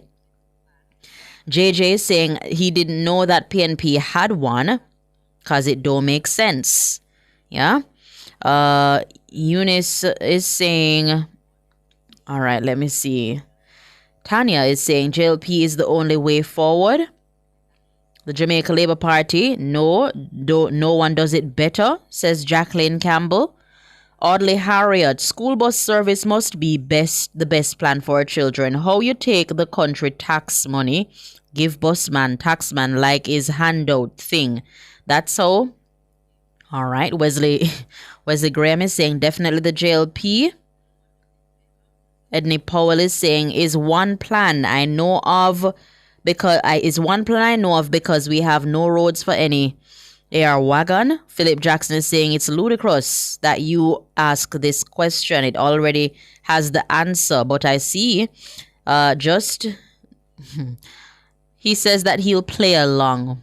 He's saying that the JLP has the better rural transport plan. Nadia is saying that it has to be the JLP. Judith Thorpe, it is so sad that we're using the rural school bus transportation plan as a political football. What the PNP is saying, you're not going to have enough buses to transport every child. A part of the reason given for children not attending school regularly is not having fares. So identify 20,000, give them the fares, let them use public transportation. Public transportation do not run on specific time. You have a lot of buses on the road. Very good idea. The amount of money government is now spending on these buses. Yeah. Natasha Lewis saying the JLP, of course. Dion is saying Jamaica Labour Party. Let me see on our Instagram platform, one party coming from Tashare saying that the Jamaica Labour Party. The JLP, kind boy Marky saying the JLP. Let me see. Chris Duncan is questioning whether the People's National Party have a plan. Yes, indeed, they did outline it. Carrie Boy is saying one plan I heard, and that's the government plan. Well thought out and ready for the school term. Taurus is questioning what plan does the PNP have exactly. Philip King, right now, PNP Okay. Using some choice of words there that I will not repeat. Let me see. JLP has a plan, says Gray Thompson. All right. On our X platform, Graham Jervis saying JLP. Shanae also saying JLP. Choose JLP, St. Thomas native says. The party with Jamaica in their name, coming from in campaign mode. A lot of comments, so I beg of you, do not come at me if you see or don't hear your comment. Let me switch on over to our YouTube platform to see what's happening. Which party has the better rural school transportation plan? That's what we're asking for this evening. Let's see what our YouTubers are saying. A lot of comments coming in. JLP has a plan and implementation, says Patrick Samuels. JLP says Punch so blessed. Mark has no plans, says Devon Rumble. Fortis is saying people look at economic spin-off. Parents will have more to spend on goods and services and improve their lives. All right, let me see. Pro Gamer says PNP flop again. PNP has everything in the pipeline, but JLP is pushing everything out of the pipeline for us to see, says D. Fran. Daniel Richard says no JLP. Who else PNP need for stop now? Them don't love Jamaica. Okay, wow. Really? Them changing them out? Ian, you're saying they're changing their mode. They said they're giving $2,500 to parents. Mark Golding said him giving the money to AR1. All right. Today they made another attempt at lying, Franklin Brown is saying. Reggae-matic saying the bus program will improve attendance, create new jobs, and probably provide a better environment for teachers with technology. All taxi drivers sign up for twice a day, 5 days a week. Okay. The PNP has no plan, says Nats. It's a lot of comments coming in on this one. Yeah, it's a lot of comments coming on this one. JLP has the better plan, says Ricky NYC. JLP straight, says Grace Price. All right. The JLP has the better plans. YRD Precision 4 Keys saying after 18 years without a rural bus system for the children, so I must support the team orchestrated the plan. Yeah. The JLP have the better plan, says Mercedes Morgan. Wow. This seems to be taking off, you know. Yesterday I said it's taking some turns. Hint, hint, bus. This seems to be taking off. Not an aeroplane, but it's taking off. I mean, at the end of the day, we want for the children who are going to school in the rural areas to have a safe, reliable transportation. Yeah, back and from school. That's the ultimate goal at the end of the day. Yeah. This question is absurd. Only the JLP put forward a plan, says the Aki. The Jamaica Labour Party, says Paul Suki. The PNP have the best plan because it changes every day, says Mr. G. All right, let me see if I can get in a few more. Mark, okay, can't say that one. Guys, be nice. Be nice. PNP has no plan, says Derek Isaacs. All right, I'm getting the wrap-up signal. Father Perry, I see you. Just know that I see you, Father Perry. Big up yourself. Yeah, Ray Campbell is saying we don't have a PNP party. Barriston saying Barriston Linton says so-called election. No, well, only one man can do that at this point in time, and we await that announcement. Yeah, we await that announcement. Isa Mario is saying, would this be a thing if the same JUTC buses were being used instead of importing other buses? So Isa Mario is saying, would it be better to use the JUTC buses? Savings for parents, go JLP, says Marlene P. Those big old bus not going to work in deep rural Jamaica, saying Hayworth Martin. Let us see the outcome. As I said, the ultimate goal, the ultimate aim here is for the children in our rural areas to have a safe, reliable transport to and from school. So let us see. Yeah? Thank you so much for participating in Public Opinion. The Business Report is up next.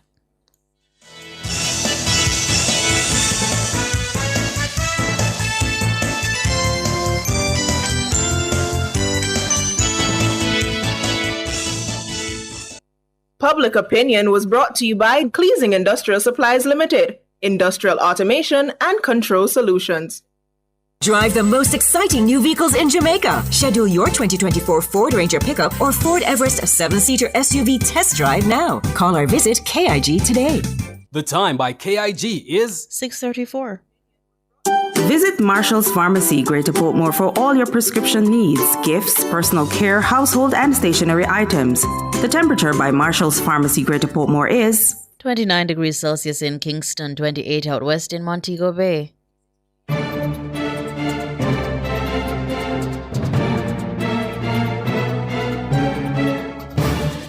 Hello, good evening, and welcome to Nationwide's Business Report. I'm Robianne Williams. Copper entering the U.S. from other countries is set to face a new tax of 50%. That's according to President Donald Trump. The decision carries through on tariff threats he made earlier this year when he ordered an investigation into how imports of the metal were affecting national security. Similar probes are looming over other sectors, including pharmaceuticals, semiconductors, and lumber, as part of a wider embrace of tariffs that Trump claims will protect and boost the American industry. Copper prices in the U.S. jumped after his announcement of the new import tax, which Commerce Department Secretary said he expected would come into effect around the end of the month. In the currency markets at the close of trading today, it cost 161 Jamaican dollars and 5 cents to buy $1, 218 Jamaican dollars and 98 cents to buy £1 British pound, and 117 Jamaican dollars and 58 cents to buy the Canadian dollar. That's the Business Report. I'm Robianne Williams. Good evening.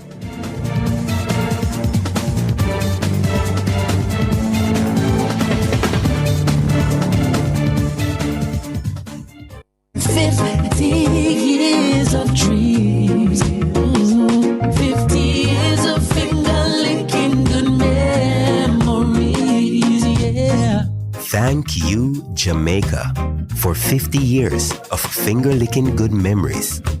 KFC, it's finger-licking good. Teach your kids smart money habits starting now. Open a student saving account on the spot. Enjoy financial literacy games and get budgeting tips just in time for the new school year. It's all at the Nationwide 90 FM Back to School Fair, where families get real value. Saturday, July 26, 10 a.m. to 6 p.m. at Harmony Beach Park, Montego Bay. It's the Nationwide 90 FM Back to School Fair. Outperform, outlast, with top performance, Jackama, reliable, full stop, not comma. We have the expertise for drilling and demolition. We have the power tools for plumbers and electrician. Fancy select tools, free parts and free repairs. 3 parts, free repairs. 2 to 3 years.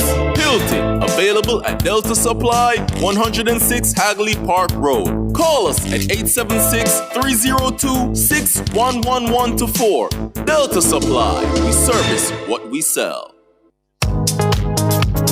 Attention registered voters! Remember to collect your renewed voter ID card before the upcoming general election. If you registered to vote in 2016 or after and did not get your new ID card, it may have been automatically renewed. Simply visit your EOJ constituency office to collect your voter ID card. Contact the Electoral Office of Jamaica at 888-991-VOTE or 922-0425-9 for more information.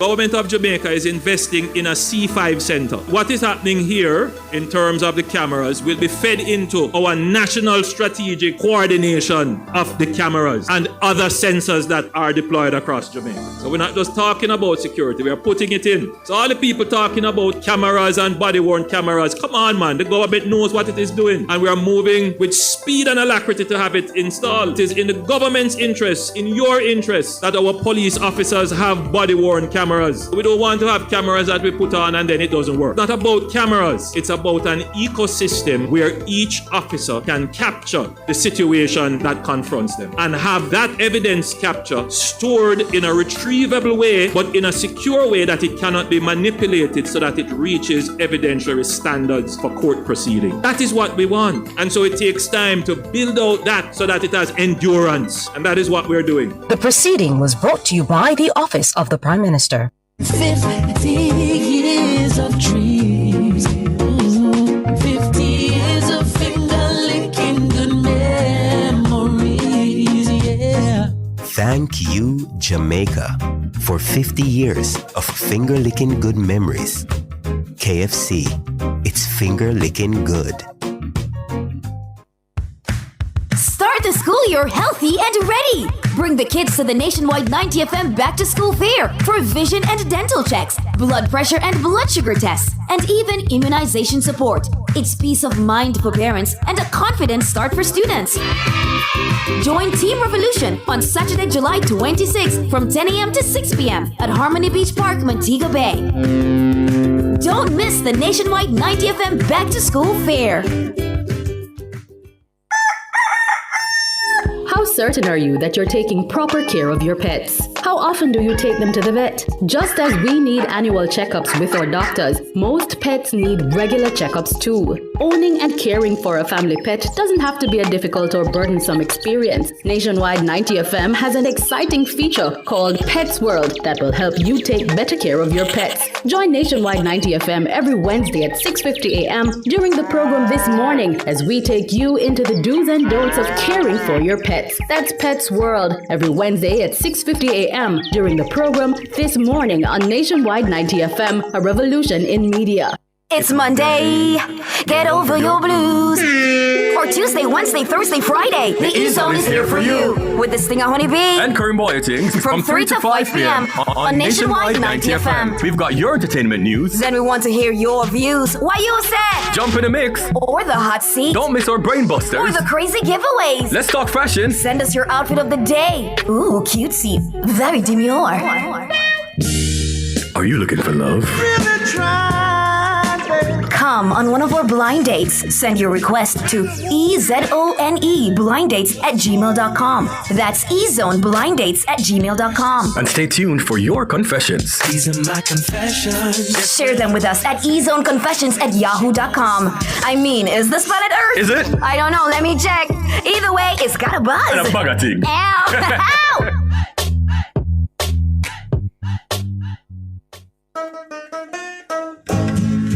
Get ready for Nationwide 90 FM at Denby.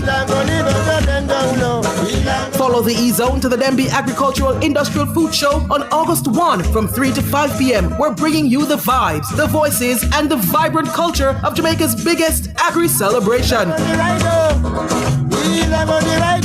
Then, follow Bakawi again, August 2 with Talk Up Youth, Design Studio, and Outside with Pepita from 11 a.m. to 5 p.m.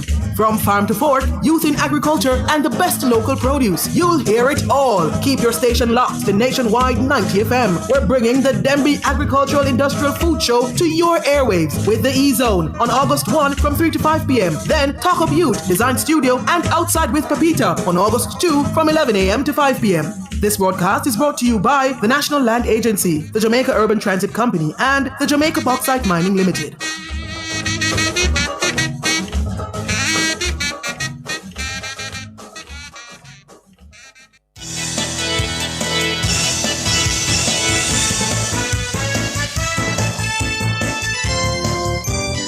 Good evening. Thank you so much for staying with us here on Nationwide at 5. My name is Ricardo Brooks. And I'm Cliff Hughes. It's time for the nation's business in this new era of the internet, modern communication, how do we reach voters? Well, 7 out of every 10 eligible voters in Jamaica are said to be reachable via social media.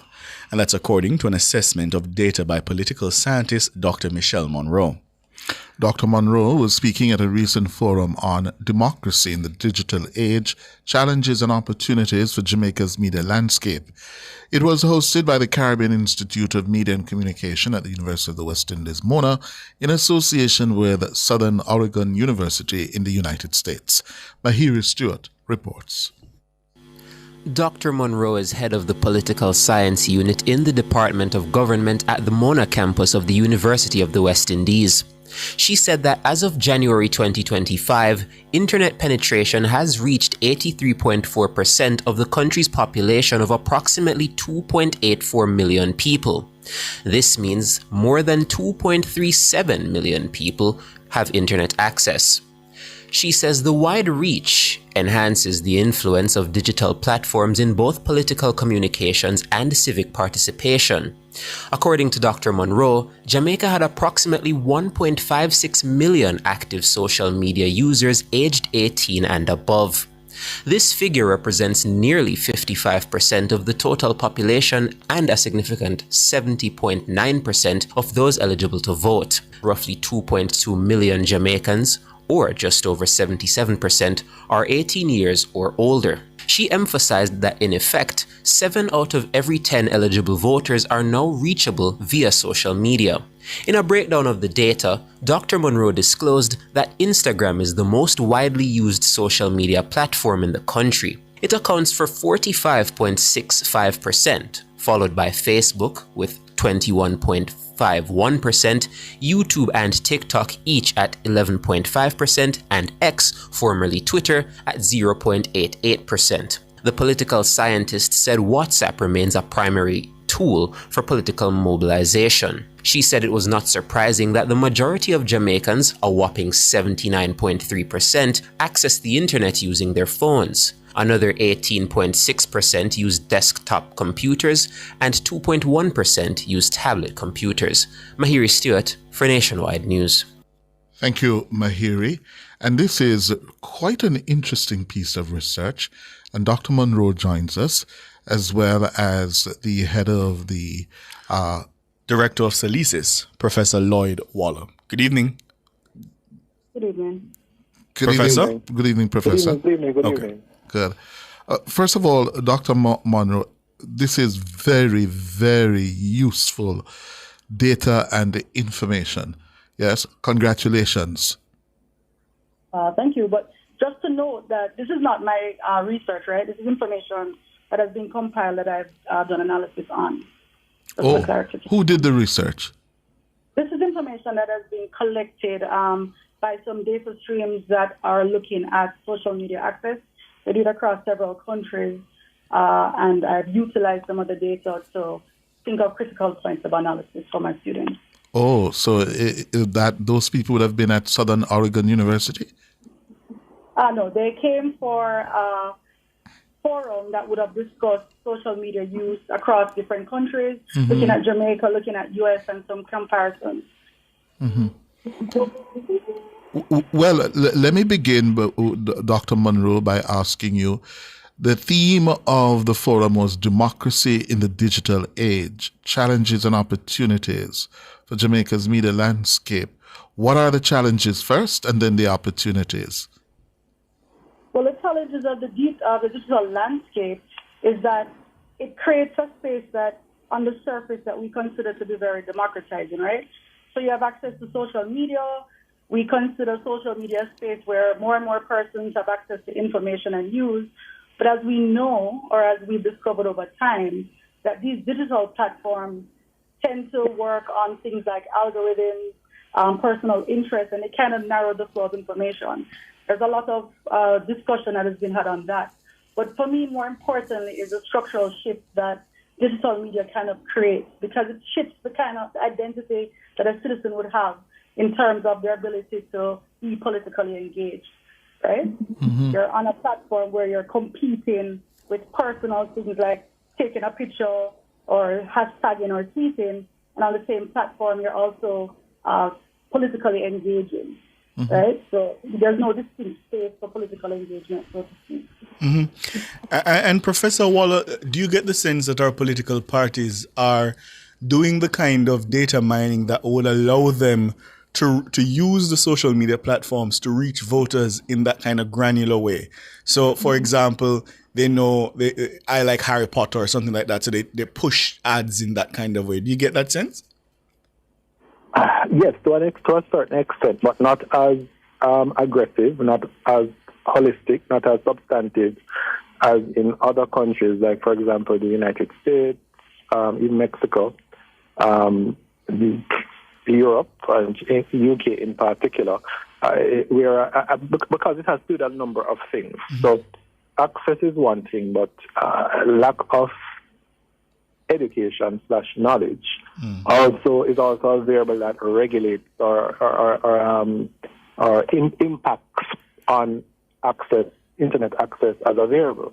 There's also the issue of political apathy, which still exists offline. There are a number of persons who, even though you may have 20 persons who have access to the internet, you may only find 5 persons who may want to, who will actually click on a link that has something political, or if the link reaches them in the first place, because, these things are all regulated by algorithms. And if it is that your interest is not aligned to that particular kind of discourse, the algorithm will never reach you. Right. And again, it comes down to interest. A lot of persons have access to the internet, but they may not be interested in politics. The thing is, the internet is an extension of self. And the things that you find interesting and the things that you participate in offline are also the things that you find interesting online. So you'll have a lot of persons who are interested in political talk and getting information about politics. And you have a lot of persons who are not interested in that and would rather listen to music or watch a video or watch something on TikTok. So at the end of the day, even though it is an online space, it's no different from the offline situation. The only good thing about it is for those persons who have interest, it's very easy for the political directorate or the politicians or persons running to be able to have access to them. So as against them having to physically go to a particular space to engage, to go to the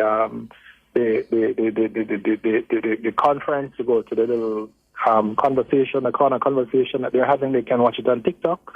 But for those who are interested, and the truth is, I'm on TikTok every other day, and whenever there's a political rally happening, regardless of the political party, I try to just hop on and just watch what is happening. And if you look at it, you really don't have the great numbers that one would have expected to have with ease of access, because again, it comes down to interest. People have access to the internet, but they're still not interested in politics, and as such, the algorithms will never reach out to them. And so I suppose then, even though we're saying 7 out of every 10 eligible voters are reachable, the parties perhaps should not be rushing then to increase spend online unless they can be sure that those who are apathetic to the process would be seeing these things. Well, in a political contest, you really should be rushing to spend on everything. Even though, as you're saying, the algorithm, it may never reach me, it may never reach books, it may never reach Cliff. But for those who can reach, you really don't want those 2 persons who will make a difference between whether you win or lose that seat.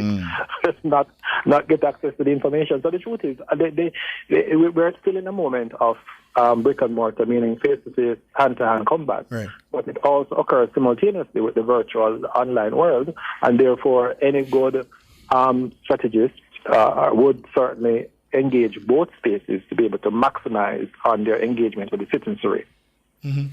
Dr. Monroe, I want to look at this from another perspective, yes, and that is with the rise of disinformation and the legitimization of it in democracies, quote-unquote democracies.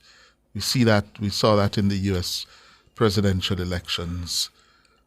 We see it in President Trump, a president who lies almost daily. And we see it on the social media platform where people trade in disinformation, deliberately misleading people. What are the threats there, given the increasing access, yes, of Jamaicans to the digital space? this is why we teach courses like this at the University of the West Indies, right? So this information that I talk about really comes from a course on media and politics. And the idea here is, how do you break the algorithm, based on what Professor Wallace said, right? You have to get students or persons or young persons engaged to help them to think critically. You know, the lack of education is important, and you also have to teach them to be critical citizens. And what does citizen participation look like? In an age of disinformation, it's very easy to take the first video you see online, the first TikTok video or the first hashtag reel, and you run with it because it resonates with your interests, right? Mm-hmm. And so, as was pointed out, political interest in the context of Jamaica is very high, but there's a low institutional trust, which really equates to that low voter turnout, that voter apathy. Solitus has just done some research. Professor Waller will talk about that, I'm sure. But if you look at some of the Don Anderson polls, where they talk about 38% of voters are undecided or don't plan to vote, that's 4 out of 10. So we talk about the 7 out of 10 who are reachable by social media, active voters. And in that same 7 out of 10, there's 4 out of 10 who are completely disengaged and undecided. And that goes back to the point I made about the digital space being overloaded with different types of spaces, a social space, a space to have fun. When you're talking about increasing democratic trust, so where you're trying to create a democratic forum, you really need a space that's dedicated to civic engagement. So I guess to answer your question, this rise of disinformation and disinformation requires, as has been discussed, a combination of both offline and online interaction, and just teaching persons to be critical thinkers, right?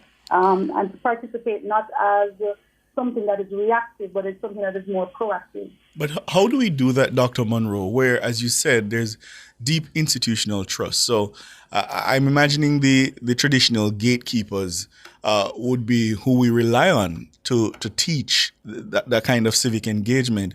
But increasingly, we're seeing that voices that are not constrained by any kind of regulation or rules are the voices that are increasingly being held up as most credible, and they're the ones sometimes spreading the misinformation. So how do we do that? How do we secure institutional trust when people are turning away from the official channels?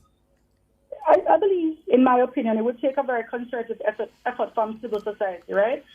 Civil society, not just in civil society organizations, but also citizens, right, to actually want to implement change. I think we need to create some pathways for civic action. We're all saying that, but what does that look like? It would mean that you would have to not only have digital spaces, but also have institutional spaces or offline spaces that are following up or reflecting what takes place on the digital space.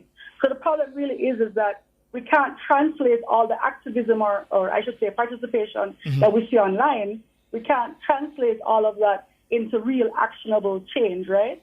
So you're not seeing that. So youth councils, having issue forums, community platforms, if election is near, having forums that target the youth, getting them involved in what's happening, mentorship programs, having scholarships that help persons understand what's going on, legislative action.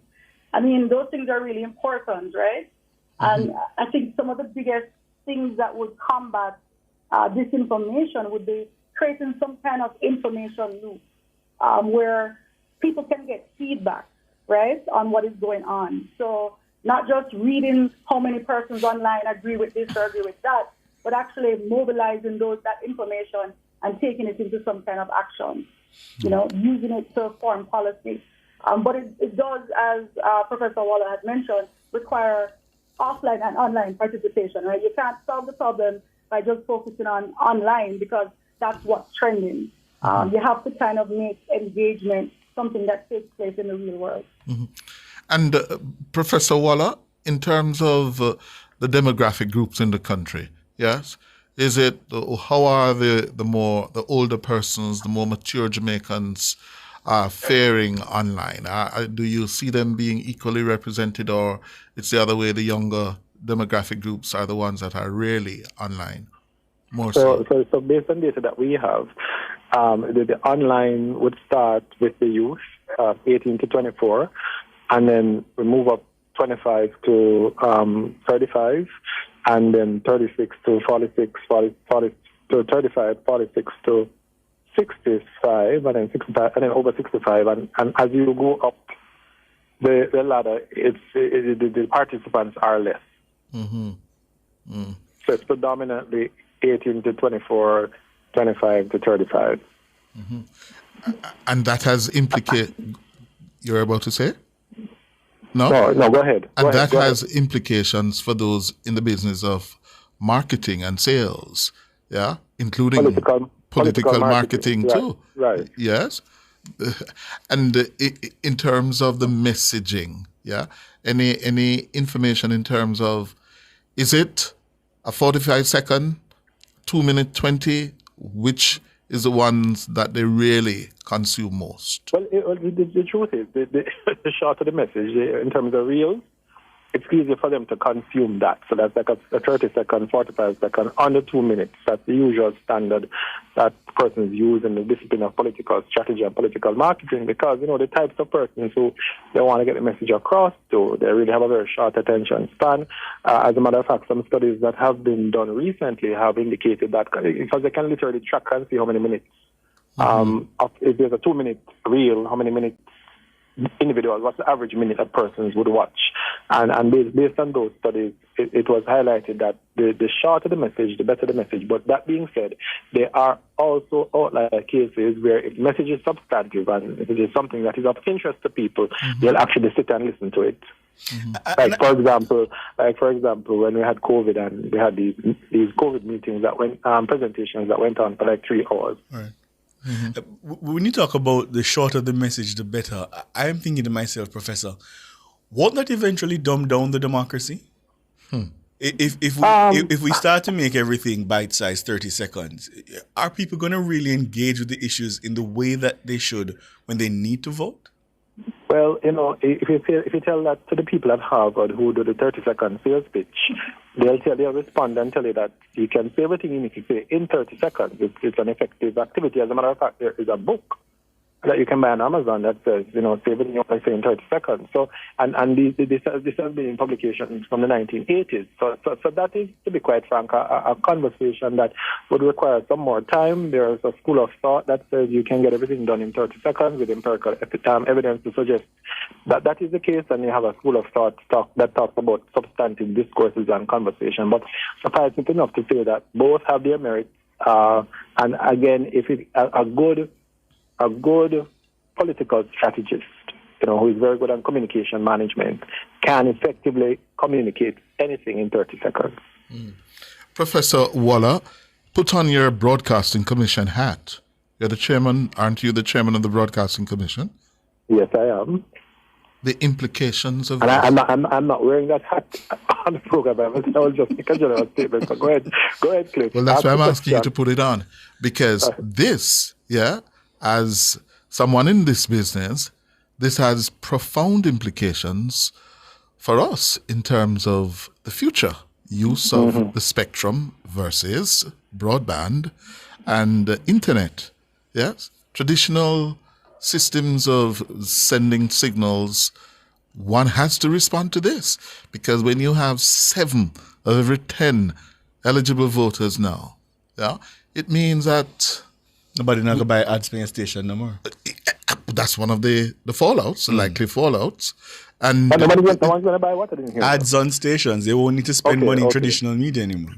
But it also means how we organize and design our engineering of the business. It has implications for it. Yes. Why should we continue to have the spectrum and have transmitter sites all over the country? And you can just stream on YouTube. You can stream online. Yes. So I'm not speaking in the context of BCG. I'm just making a general statement. Okay. And I said it earlier. In every democracy, when it comes to politics, there is a recognition still in 2025 that you have to both engage online and offline persons. So people are still sending and selling ads online to engage individuals, because there are a number of persons in various spaces, various different demographics who may have access to the internet, but their reachability, your ability to reach them is limited because, again, the algorithms are not going to pop up in their feed. So as such, and the strategists know that globally. So as a result of that, there is still that newspaper ad, still that newspaper article, still that television ad, still that radio ad, that are all competing with the digital space itself. So that will always be the case. In the future, it may change, but right now, people may have access, but what you want to communicate to them may not be communicatable because even though they have access, the algorithms are not going to speak to them. So we still have to go online. We still have to do the ads and work both of them simultaneously. And that's the global standard currently. I can't tell you what will happen in 2023. I can't even tell you what will happen next year. We may just abandon television altogether and go online. But for now, in 2025, this year, that is the modality that most countries are working with. And when you say abandon television altogether, what are you alluding to? Pardon? If what? What are you alluding to when you say we may abandon television altogether? I said I don't know if that will happen in the future. That's what I'm saying. Yeah, but what does that mean? Meaning that you never know. Next year, there may be a substantive innovation in ocular technology, and as a result of that, we really may not need a hard television to put on a wall or to put on a table. We can just use contact lenses or glasses for that. You know, a lot is happening. Elon Musk is now playing with neural technology. We may just get a chip in our brains, may opt for that chip in our brains and download information from the cloud. Mm-hmm. You know, we live in a very fast-moving, fast-paced world because of the manifestations of AI as evidenced by all of what is happening right now. I mean, some things I can talk about that is being experimented. Experiments that are happening now in digital technology and science, you know, I could talk about them now. It would just blow your mind. Mm-hmm. So that's why I said, you know, we don't know what's going to happen next year. You know, we're just moving a very, very, very, very fast technological space. Carefully, the professor, when you talk about chip in our brains, you might send some Christians into a panic. Be very careful. It's optional. Whomever wants it can take it. My job is just to communicate what is happening. Professor Lloyd Waller is the director of Salisis, and Dr. Michelle Monroe is the head of the political science unit in the Department of Government at the UWI Mona. Thank you both for your time. Really appreciate it. Thank you. Most welcome. All right. Good. This is Nationwide at 5.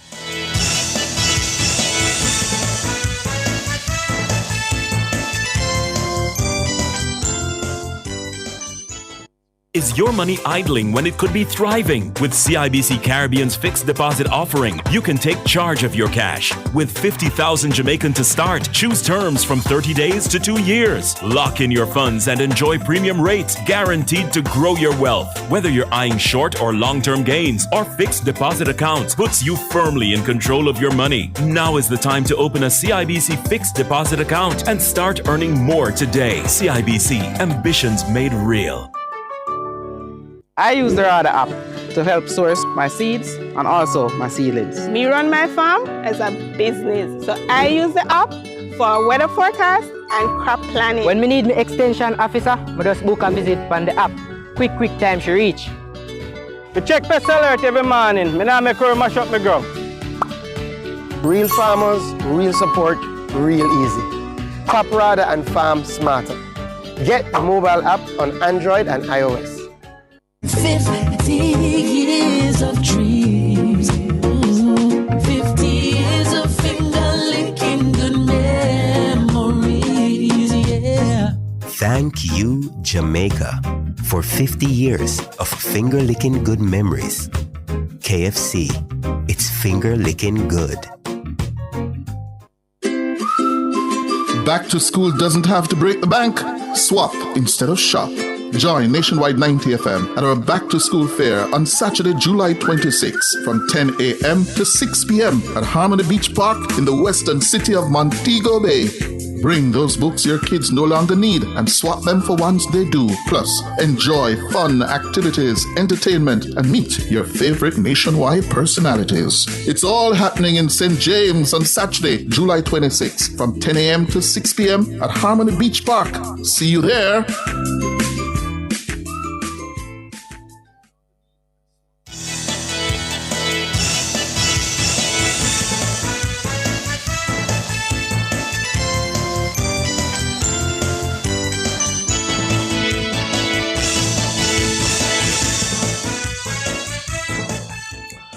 8 minutes after 7 o'clock. Well, last year was the deadliest for the country's children who were killed in motor vehicle crashes since 2022. That's according to data from the Jamaica Constabulary Force obtained by Nationwide News for the last 4 years. The data has been brought back into focus as concerns are raised about the safety of children taking public transport. Siobhan Campbell tells us more. According to data from the JCF, 68 children aged 0 to 17 years have been killed on the nation's roads since 2022. 776 have been injured in vehicular crashes over the same period. The year-by-year breakdown shows that 24 were killed in 2024, 18 in 2023, and 19 in 2022. 7 children have died in vehicular crashes so far this year. Children between the ages of 15 and 17 make up the lion's share of motor vehicle fatalities over the period. 27 such children died over the 4-year period. This was followed by children aged 10 to 14 with 16 fatalities. Private motor vehicle passengers make up the bulk of road fatalities among children at 19. This was followed by pedestrians at 13 and motorcyclists at 11. Public passenger vehicles round out the top 4 at 9. Meanwhile, Manchester has seemingly become the crash hotspot, affecting the lives of the nation's children.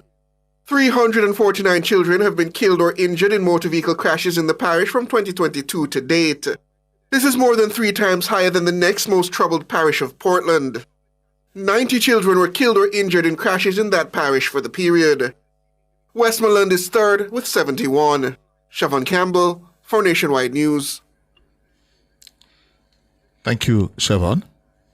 And we're going to be joined now by the Vice Chairman of the National Road Safety Council, Dr. Lucian Jones. Good evening, Dr. Jones. Good evening, Mr. Jones. How are you? I'm good, and you? I'm well, Sam. Yes, Sam. Good.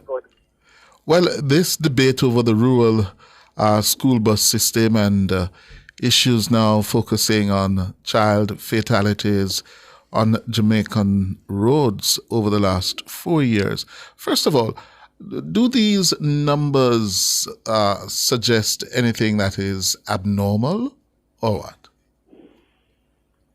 Well, when it's abnormal, we don't want to about it today, I don't know what it's for the child or adult. Yes, abnormal in the sense that are they at a alarmingly high rate? People die on the roads here in Jamaica and across the world. Yes? But what I'm trying to get is the numbers, the range over the period of time. Is it abnormally high or what? No, it's not abnormally high. Part of the problem is that, certainly from a National Road Safety Council point of view, we are only privileged on a regular basis every morning to get data about fatalities. We don't get data regularly about injuries. And part of the challenge in Jamaica is if you concentrate only on fatality data, you miss the big picture. For example, in 2022, which is the last data we have available for examination, the number of people who were injured was in excess of 8,000. And when you compare that to, at that time, I think it was 485 people who died. And then we look at it even further in terms of children. 31% of those who were injured fell in the age group range from 0 to 17.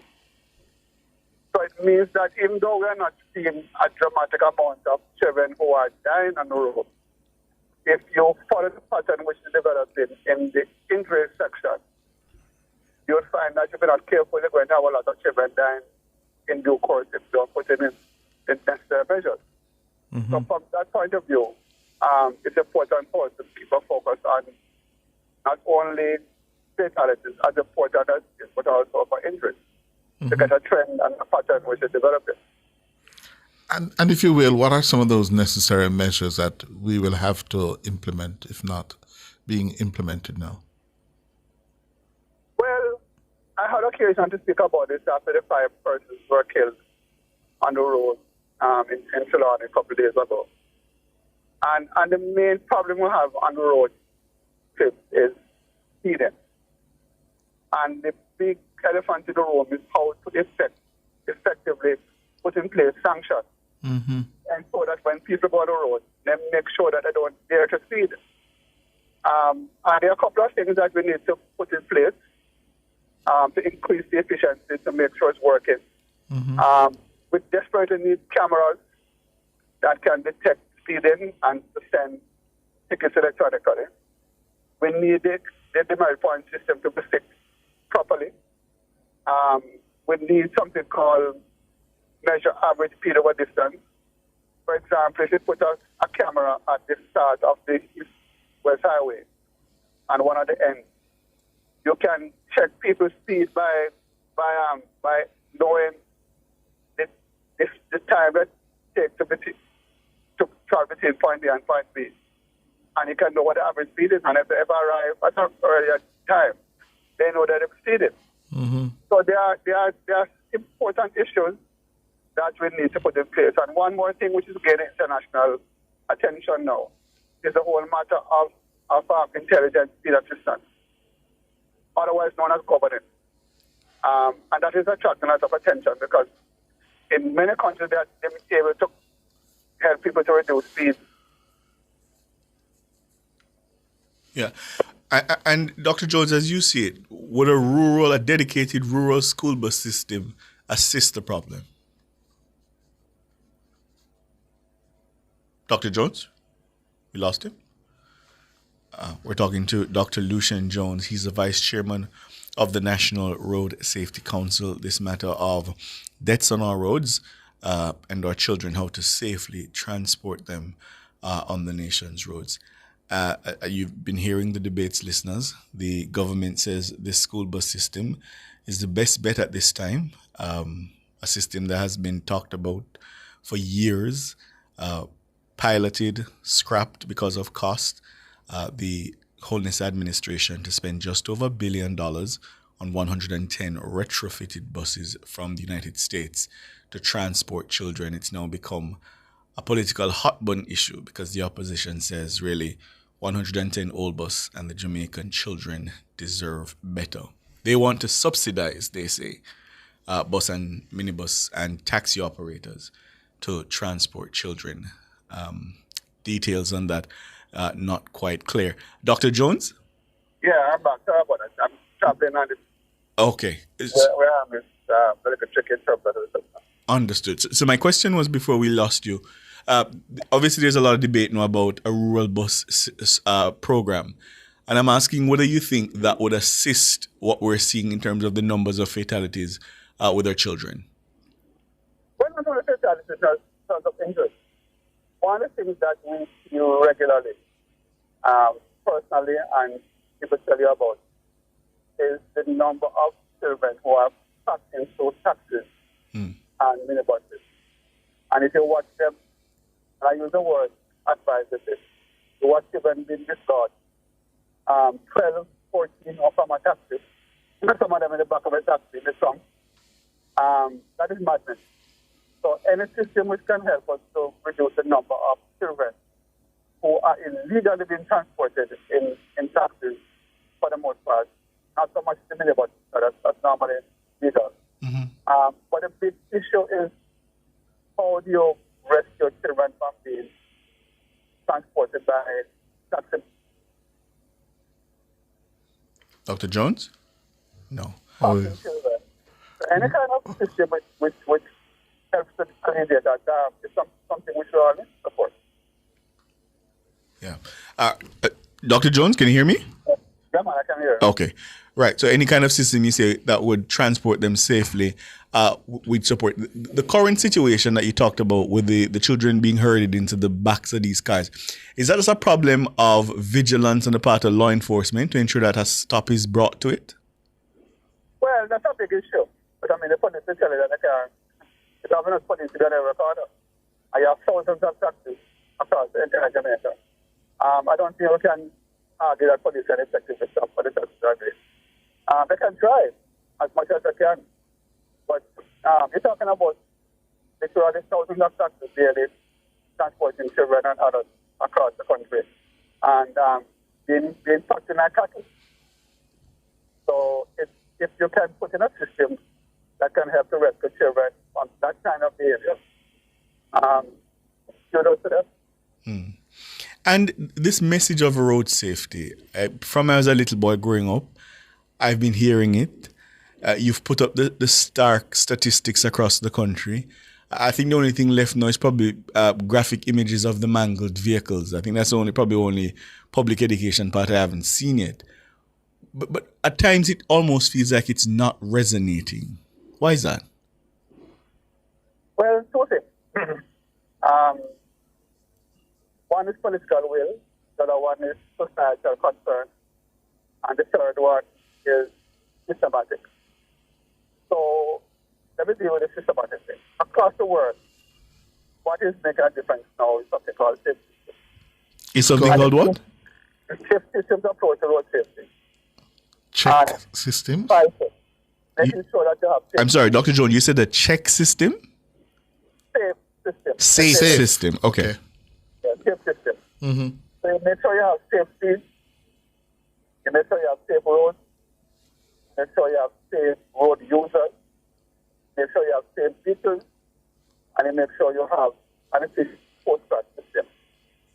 If you're going to make a difference, you can't rely on appealing to people for behavior change.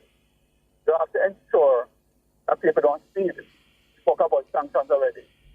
You have to ensure that you have the roads that are up to quality. There's an international agency that monitors the roads.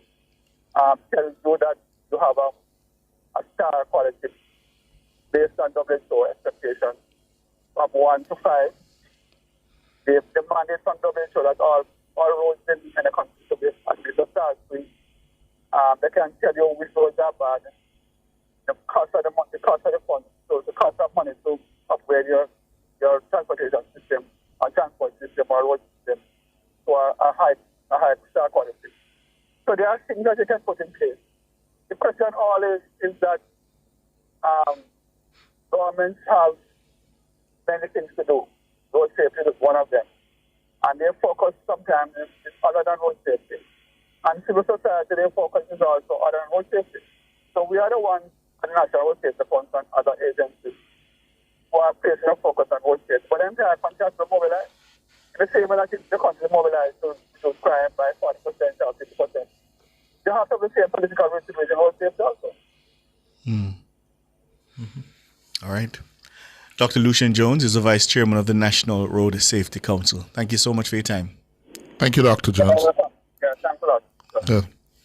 21 minutes after 7. We're going to take the break and come back with your calls. You know the numbers, 630-9371 to 4618-8255.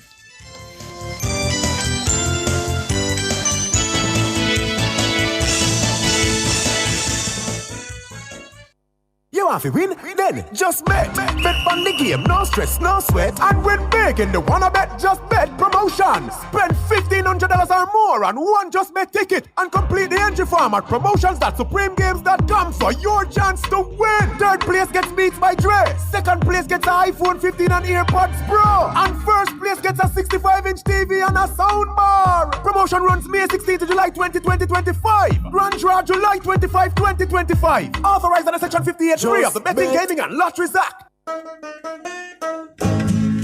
Get ready for Nationwide 90 FM at Demby. Follow the E-Zone to the Demby Agricultural Industrial Food Show on August 1 from 3 to 5 p.m. We're bringing you the vibes, the voices, and the vibrant culture of Jamaica's biggest agri-celebration. Then, follow Bakawi again, August 2, with Talk Up Youth, Design Studio, and Outside with Pepita from 11 a.m. to 5 p.m. From farm to fork, youth in agriculture, and the best local produce. You'll hear it all. Keep your station locked to Nationwide 90 FM. We're bringing the Demby Agricultural Industrial Food Show to your airwaves with the E-Zone on August 1 from 3 to 5 p.m. Then, Talk Up Youth, Design Studio, and Outside with Pepita on August 2 from 11 a.m. to 5 p.m. This broadcast is brought to you by the National Land Agency, the Jamaica Urban Transit Company, and the Jamaica Bauxite Mining Limited.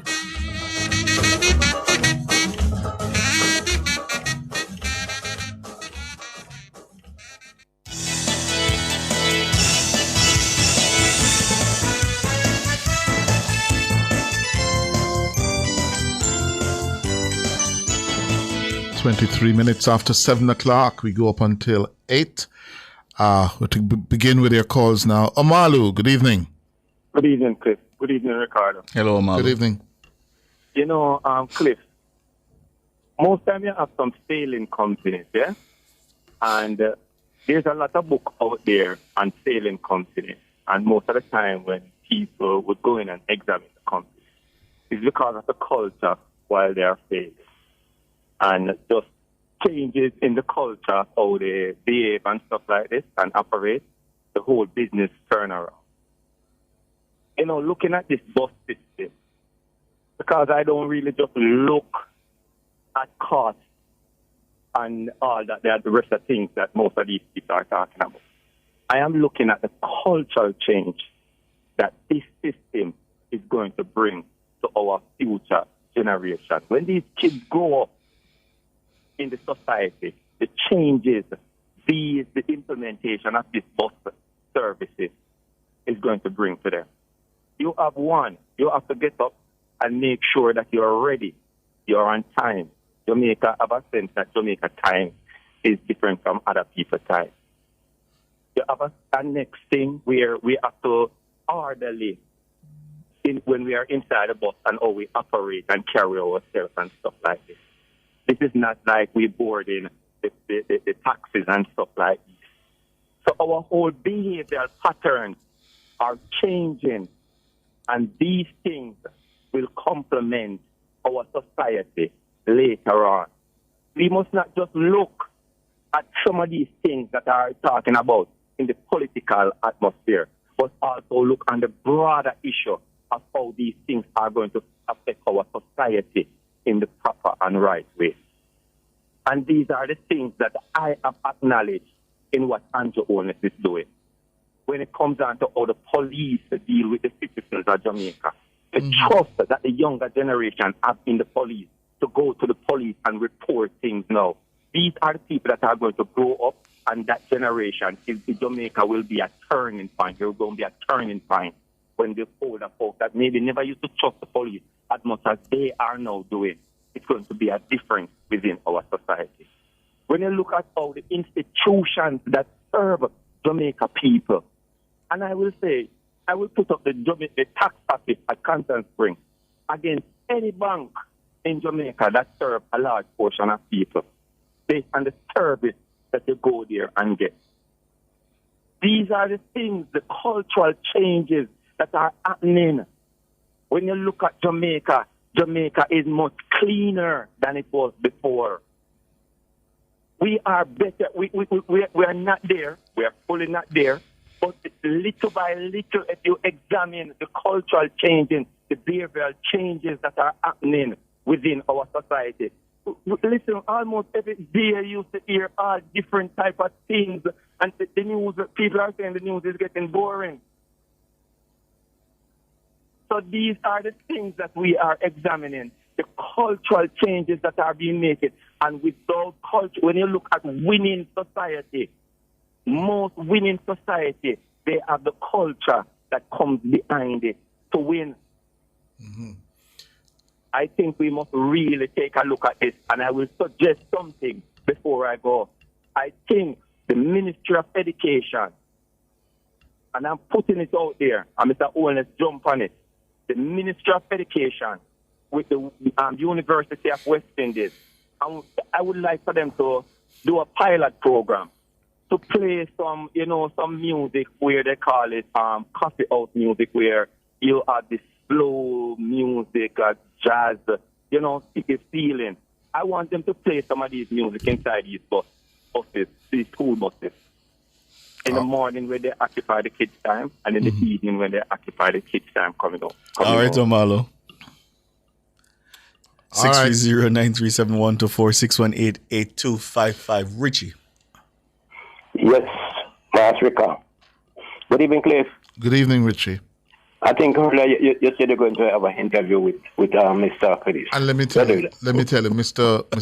I learned after making that, Mr. Phillips was not actually booked at the time. Yeah, and we have not been able to confirm him since. Okay. Tell me something though. I can remember. I'm trying to remember if since Mr. Gordon becomes opposition leader, if you ever come up with a good plan. Can you remind me of any that you know about? Why you must do this to us? Yeah, one. Well, I can think of one. Actually, I can think of one. Yes. I'm assuming the plan is the PMPs and not just specifically Lothan Cousins' plan. The proposal Lothan Cousins made about land and land acquisition, I think, is worthy of a debate. That one readily comes to mind. Yes, I agree too. Yes. I didn't remember, but but talking about Marwood. Or Mr. Golding specifically, yes. Well, this one that they talk about the community, see, they plan to give the children to the weapons of mass destruction to take them to school and back. Because that's the name that Cliff called the buses and taxi operators as well. True, Cliff? But you heard, Richie, that Mr. Phillips, Michael Phillips, the spokesman on transport, he's trying to moderate the position. Let me just pull up what he said. Yes, because hold on, because he added a little bit of context. So he says the RIDE program, apparently that's the name of it. The RIDE program targets 20,000 students daily, and they should more than double the capacity, they say, But he also added a part that said that what they'll be doing is that the drivers who are selected would go through background checks and that kind of a thing. So I see efforts by Mr. Phillips. I suppose he's realizing that the public, by and large, is, hostile towards how the PMP has reacted. He has been trying to moderate the position. Certainly, it's climbed down from 100 old bus for kill off Jamaica and Pipi Pitney. So he's trying to moderate the position. But Mr. Gordon now said, when the economy grow, add more people. Yes. How is that? I think what they should have done before, count the cost was going to happen before they come with this plan. Remember, last year's budget, they said they're going to fund the threshold to $3 million. And until now, they don't come with it yet. But that is enough. I tell you something, Richie. My grandmother always said something to me, and it took me a while to figure out what it meant. She said, people no stone fluxy mango. Keep saying it. My granny always tell me, and whenever I never understood what it meant. And I think there's a way in which the sort of hostility towards this program is because I think the People's National Party, one, recognizes that if done right, and this is very important, if done right, if implemented correctly, it could be a winner. It could be. And two, and this is just my own cynicism now, I don't have no evidence to back it, but because I've been trying to figure out what's the upshot, because you must be in their minds an upshot of saying we're going to get the taxi operators in on it. And then I ask myself, don't they need the taxi operators come election day for mobilization? Yes. I'm just saying, I don't know if that is the reason. But I can't think of another logical reason why that would be the approach they take when everybody know over the years. That But I has think- been the I think- complaint of Jamaicans. I think it was, again, a miscalculation. Because on the surface, you would say, yes, they were targeting the thousands of taxi operators in the island. Right. Well, those taxi operators are also fathers who live in a house with women, with their children. Yeah.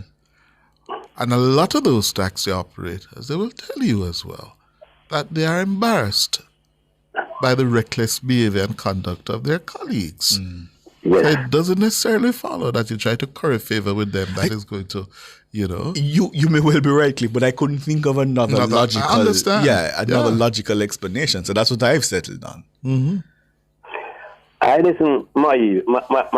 What's your name? Mahiri. Yes, this evening. And it's a fact that the bus service is up to what we need. So what is it that's going to come with now to tell us that these buses won't be reliable? Because Mr. Ball's talking about Portland already, these children that travel to school in Portland. And it's a fact again that what he's saying is true because no one can oppose it, So I'm simply saying now, what they need to do is to come with some facts so that the bus service will not be working. Because you see what they're doing we know that this part they play. And it's not going to work because out of all things that they said, that they oppose, this is the worst one ever come with. The worst one never one like this. Because what they're doing, they shut them, they're hiding nothing, They need to find out some other ways to find a way that they can tell people. Because up to now, they can't go the plan to tell people what they're going to do from government, And the matter about when the economy go, what they're going to do to grow the economy. Margot and the PMP need to stop talk. And it would be better for them to not to say anything. Because if they apologize and retract it now, it won't work because the damage is already done. That's my opinion. All right, All right, Richie. Richie. Thank you. Errol, good evening. Good evening. Good evening. Good evening. Trevor. Errol, Ricardo. you've literally met me in person. There's no reason why you should still call me Siobhan. Ricardo. Yes, sir. When you hear me and you ask this, Ricardo, you do me a thing what I didn't like. What did I do to you? Cliff can't tell about the 80s, You don't know about Yes, the 80s, but you me cannot. No. You can't come here and accuse people of gun smuggling, of smuggling guns into Jamaica and call people name. Yes, you did. You called somebody's name and you said they used to bring gun into Jamaica. That's what you said. That's a very serious. I didn't say them bring it Errol. in here, Ricardo. I said they make the most M16 there. Then what that mean, Errol? What that mean? Cause me never got caught with Cliffy though. In one would I go. So I had to shut that down, Errol. You can't say those things. Errol, when you say they met the most M16 there, yes? The ordinary meaning of those words, and then bring them come here, or facilitated them coming here. Yeah, and that we can prove a courthouse. That's a defamation suit, my brother. So it's not that I was trying to run you off of the radio or anything. But me say me take back my talk and you cut me off, brother. Because you were continuing down the road. I didn't even know where you were going to go after that. No, I just attack. In the 80s, a chief party that run the place. Yes, so the Workers' Party, you were right about the Workers' Party of Jamaica. That wasn't what I was contesting. Is when you call a particular individual name and you say, take it back. very well, I still Errol. cut me off. Very well, Errol. We know why we are going back in the 80s, it's never normal, Ricardo. Because you're not born out, you know, kids can't tell you, But again, I'm not contesting that it was a volatile time. I'm not contesting that people brought guns into Jamaica. Not contesting that. But you were speaking to a specific individual. I do have no evidence to support that. All right, sir. All right. I just that me I want the correct with the night. All right. All right, sir. Cool. All right. Earl. Cleveland. Cleveland? No, not here in Cleveland. 630-9371-4 618-8255. Are you hearing me? Hearing you now, Cleveland. Good evening. Yes, good evening. Good evening. We can't run country the way all the PMP want to run the country, you know. How is that? Because they kick up hell over the weekend about the bus service. And yet now they're coming with a revised plan, I think. But they need to think out these things before they come in the public and say, because you can't run country that way. Mm-hmm. You have to make sure you know what you're putting out there. Mm-hmm. You see? Good point, Cleveland. Yeah. Good point. And under Westminster, under our system of government, you know, oppositions or opposition parties gain confidence and trust of the public. Yes. In how they organize and conduct themselves Yes, while yes. in opposition. Yes. Because it telegraphs how they are likely to perform in government. That's right, sir. Yeah, so you're And I right. see a lot of that in their party. A lot of that. The amount of time them have to revise what them say out in public. Yes. And come the time that one gone already in the system. Yeah. You see, you can run country the way that also. No. I don't think these people getting themselves ready at all to take over government. But can you imagine, sir? They come and just don't know what to do. I understand how to run country. I don't see that happening within the leadership there. 'Cause every time they just come on and criticize something the JLP put forward. Mm-hmm. And I spend a lot of time talking about it. And yet you don't hear them come up with proper plan. It's very easy to criticize. Yeah. Very easy. Yeah? Also, we can't. That can't happen at all, sir. That can't happen. But, Mr. Hughes. Yes, sir. Sometimes you news people and other people on social media and so give us the impression, say, Mr. Holness and the Barbados Prime Minister is at odds. Really? No, nobody in no really? No get that. Yes, man. That no, is really, sir. No, Cleveland. Big her up, man. When she go to make a statement and say, Mr. Holness can't make them statements, they'll never go and make those type of statements. Is you activists who started that narrative. You see? PMP you activists that started that narrative. The PMP PMP activists, in an effort to get under the skin of the labor rights, declared that Mia Mottley was Prime Minister of the Caribbean. Right? Yes. Because they wanted to take away from Holness's international standing. kudos and standing. Right? Yes. And I recall it especially, it was around the time when Justin Trudeau had been inviting Holness to lead on climate financing, I think it was. Mm-hmm. That's where it started. Yes. And then the labor rights now being upset, pushed back and started to say, Mia Moore-Mottley don't have half the achievements that Holness have. And that is where nobody know traditional media never did say that at all. But it's the first time I see this lady was so happy. She was really happy at the meeting, put on her smile and everything like that. Can I tell you? Dancing with Mr. Holness. Can I tell you what was my proud moment, Cleveland? And I was very proud to be a Jamaican. I don't know if you saw where Dr. Kevin Blake was giving a tour to Mia Mottley and Ralph Gonzalez of the technologies, the suite of technology that the JCF has. No, I didn't see that. And can you imagine? You could see how genuinely impressed they were. Well, let's say it. I felt amazing. Mm. I really did. Yeah. Because there was a time, I remember when I was growing up, and Barbados was the pearl of everybody used to talk about Barbados as the best country in the region. Yes. And for the Prime Minister of the Republic of Barbados to be here and to be saying, boy, you guys have gone far with this man. You could see that they were impressed. Yeah. You really could see it on their faces as Dr. Blake showed them what we were doing, the technology we had. Mm-hmm. I felt good. Yeah. I felt good. Good. And then the PMP will come and say, we don't put enough resources in the police force. Let me tell you something, Mr. Cleveland. Let me tell you something. Don't bring about PNP. Yeah? The fact is, the point Ricardo made a while ago. Mm-hmm. Yes? We live it. Mm-hmm. Yes. When I was at university, the Trinis, the Bajans, were the big things. Yeah. They would cuss us. They would mock us. They would taunt us. Yeah?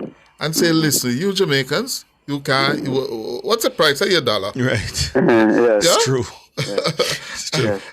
And to And see how Dr. you were Gonzalez embarrassed. And Barbados with their education system. Yes. They used to ask us how much we can read and write. It was terrible. I remember. We were known as the sick man of the Caribbean. Yes. Right? That's true. That's true. Now we get back with Pearl. Yes. Yes, man. We no more drunk bead. And to see Dr. Gonzalez himself was so impressed. He was. He Yes. genuinely was. You know, and say it. He couldn't go back to said St. it. Vincent and don't say it. And it's Comrade Gonzalez, that you know. Yes.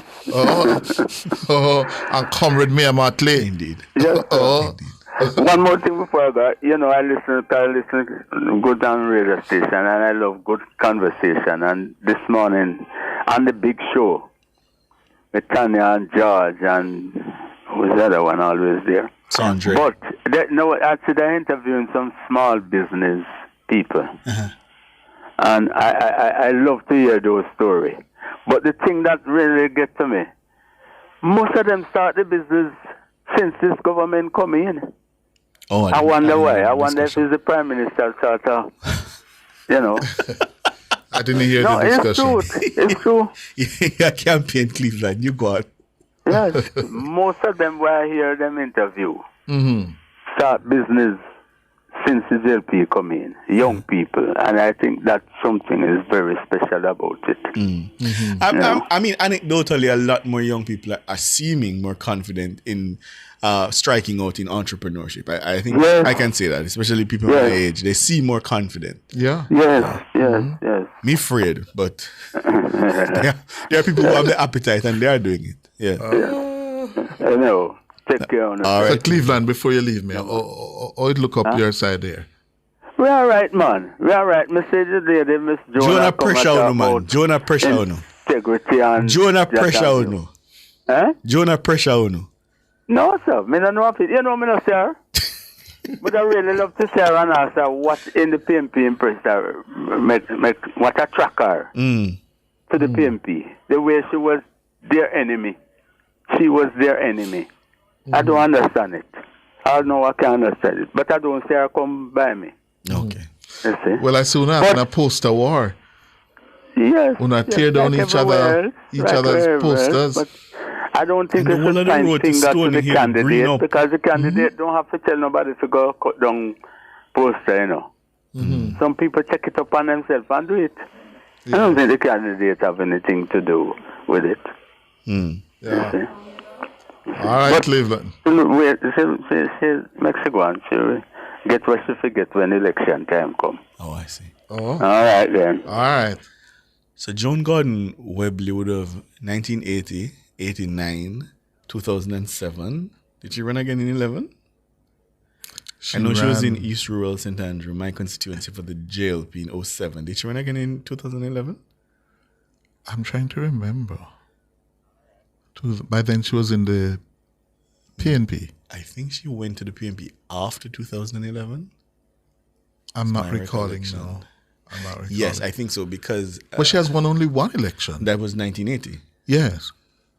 Well, if you count 83, that would be two. Two. Yeah.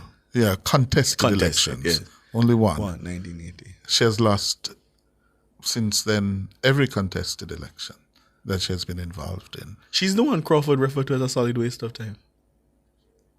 Yes. Mm-hmm. Yes, she did run in 2011. Crawford, I think that's the election Crawford beat her in, 2011, in East Rural St. Andrew. Yes. I recall that. Yes, he called her a solid waste of time. At the time, she was head of the NSWMA. Yes. And that's why he used that turn of phrase, solid waste of time. Yes. Mm-hmm. All right. Joel. Hi. Good Hello. evening, gentlemen. How are you? I'm not too bad. Somewhat depressed, but not too bad. Why are you depressed? You know, a matter of fact, we're actually in an election season, and we're expecting. Well, first, let me declare, man, I'm a strong supporter of the Jamaica Labour Party. So I just want to make that be clear. But I'm one of those Jamaicans, even though I am strong in support of the Jamaica Labour Party, I always want to hear strong opposing views as it relates to the other side plans for our country. When you listen to Mark Golding and his team, I don't see these guys demonstrating to us that they really and truly have a plan. It's all about just trying to dive at plans and proposals from the government to make it look as if we are not really heading in the right direction. And it's sad.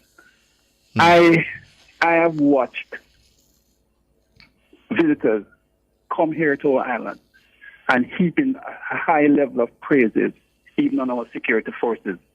And it clearly demonstrated to us as Jamaicans that we are doing something right as it relates to our plan in terms of fighting crime. And when I listened the opposition spokesperson on national security, who make it look as if the government isn't doing anything, it's all about the police. All of a sudden, it's all about the police now. And I'm saying, hey, hello, weren't you one of those persons that was asking for the government crime plan?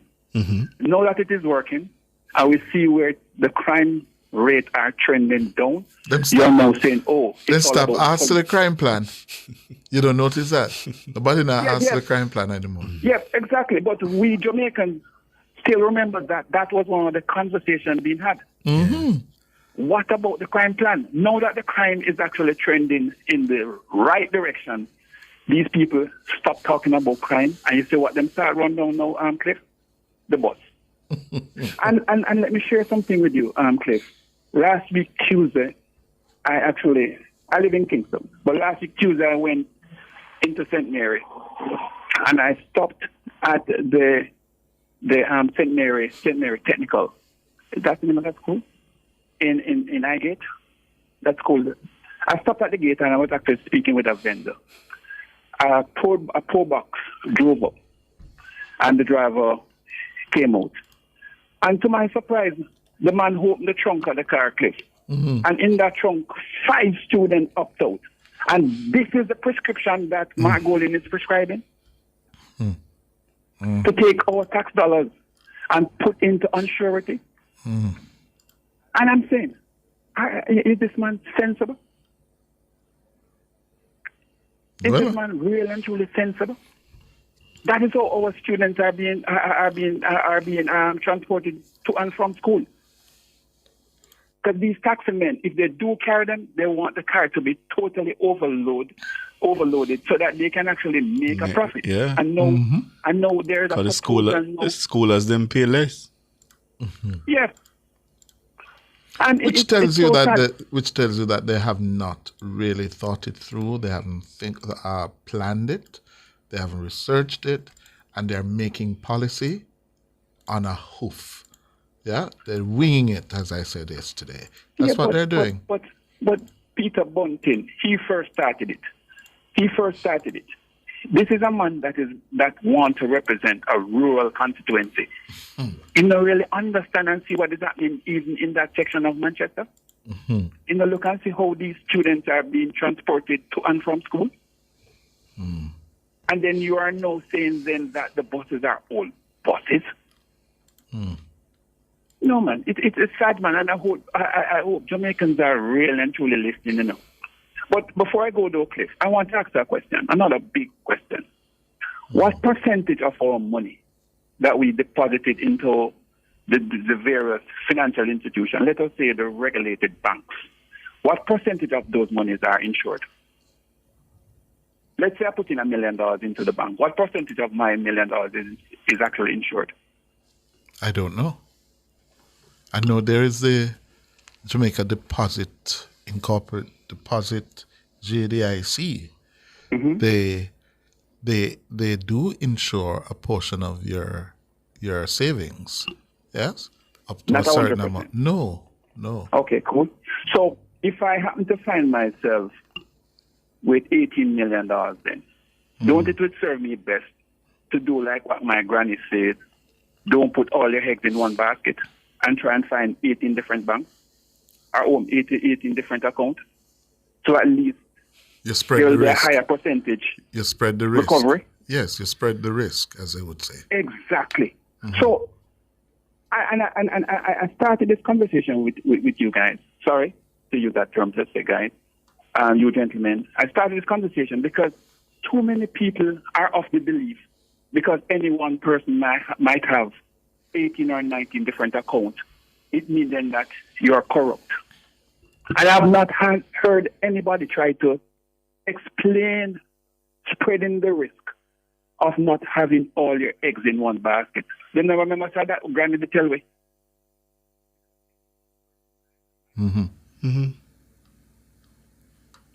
Cliff, the next time I want you to bring some financial expert onto your program to see how much they can share and explain a lot more of this subject with us. Because as I said, I am of concern, and I believe too many of us are being fed with negativities. All right, Joel. Too many. Have a good evening, sir. Yeah, man. All right, so correction. So in 2007, Joan Gordon Webley actually ran in Southeast St. Andrew. She ran against Maxine Henry Wilson. And lost. Maxine Henry Wilson defeated her by 569 votes. Yeah. Carl, you're the final. Good evening. Good evening, Mr. Hughes. Good evening. Just want to remind Golden that the plane that Donald Trump is now using is over 30-year-old. And they fly in a year. Air Force One? Yes, over 30-year-old. Can't check that. You never get one new one, would you? No, I don't know if it yet. I have to go back and research that. Okay. No, but I take the point. Generally, planes have a long you did have one, Mr. Phillips, this evening, that's what Mr. Hughes? Yes, and let me say it again. Yes, I spoke too early. He was not yet confirmed, and we have been unable to confirm him since. Okay, and I upset what you have said. Well, Dean Jackson Miller have him over there yesterday evening. I spin him like how when I used to play a gig a country. So I don't think he will come here for this type of bowling here tonight. So whether I did confirm I didn't come. Remember I say no? I think somebody did say them have to go to the party first for the party to rectify anybody who is coming on nation, right? Remember something like that? Yes. Right. So if you did a call him, he have to go to the head. And if the head said no, then you know, so they say it's finished. So don't worry about that. Anyhow, Mr. Hughes, as a person who inside the transport business, I am so embarrassed for a man to hear something when I hear people talk about the transport business for a morning, where Golden and Bunting may bring up back on us. But you can get you'll get $20,000 call. And carry the Clarendon and pin in him. Ricardo, let me tell you something. You're not take Golden is a mad man trying to lead a country. Why you say that? Let me tell you why I said that. Golden never stand up at a bus stop in a Clarendon here so yet and see what goes on. When I heard that gentleman talk about St. Mary in a too long, I shake my head. I never do it yet. But you see that name of Mr. Golden couldn't call last week over Portland, that Crowback, he called K-Back. Sometimes all up to 16 school kids in it, and I'm not asking you. Is it an AR wagon or an AD wagon? AD. You have the AD wagon different from the Crowback. Oh, but there's nothing called an AR wagon, right? Yeah, because I think he said AR wagon. AR. That is a Nissan. Oh, wait. So there is an AR wagon? Yes, there is some Nissan vehicle. Okay. Right, and you have the Toyota one, which we call it Crowback. Oh, okay.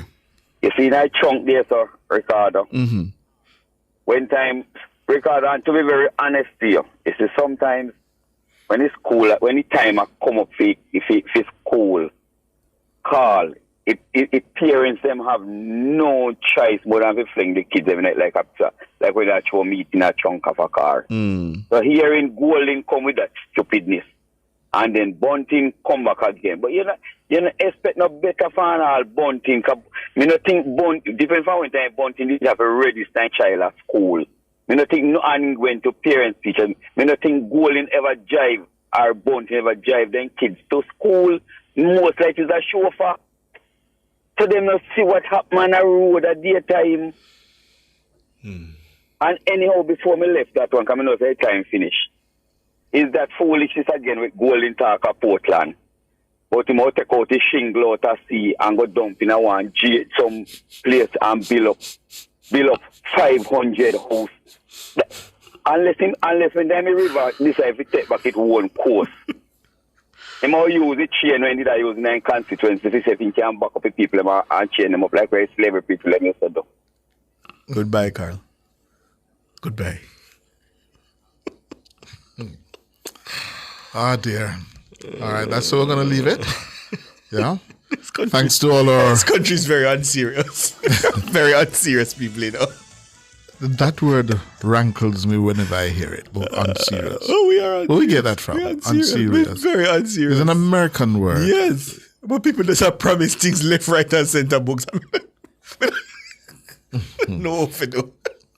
All right, that's how we're going to leave it. Thanks to all of our callers, our contributors, our YouTubers. Have a good evening. Also to our producer this evening, Sonia Stewart. Thank you so much, Ms. Stewart. And our technical operator, Andrew Anderson.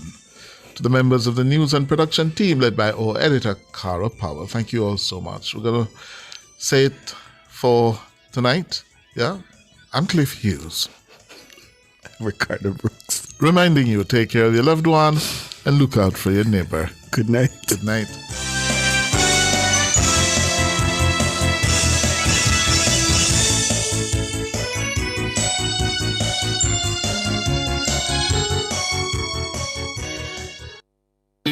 Are you looking to drive sales and build brand visibility this summer? Be a vendor at the nationwide 90FM Back to School Fair on Saturday,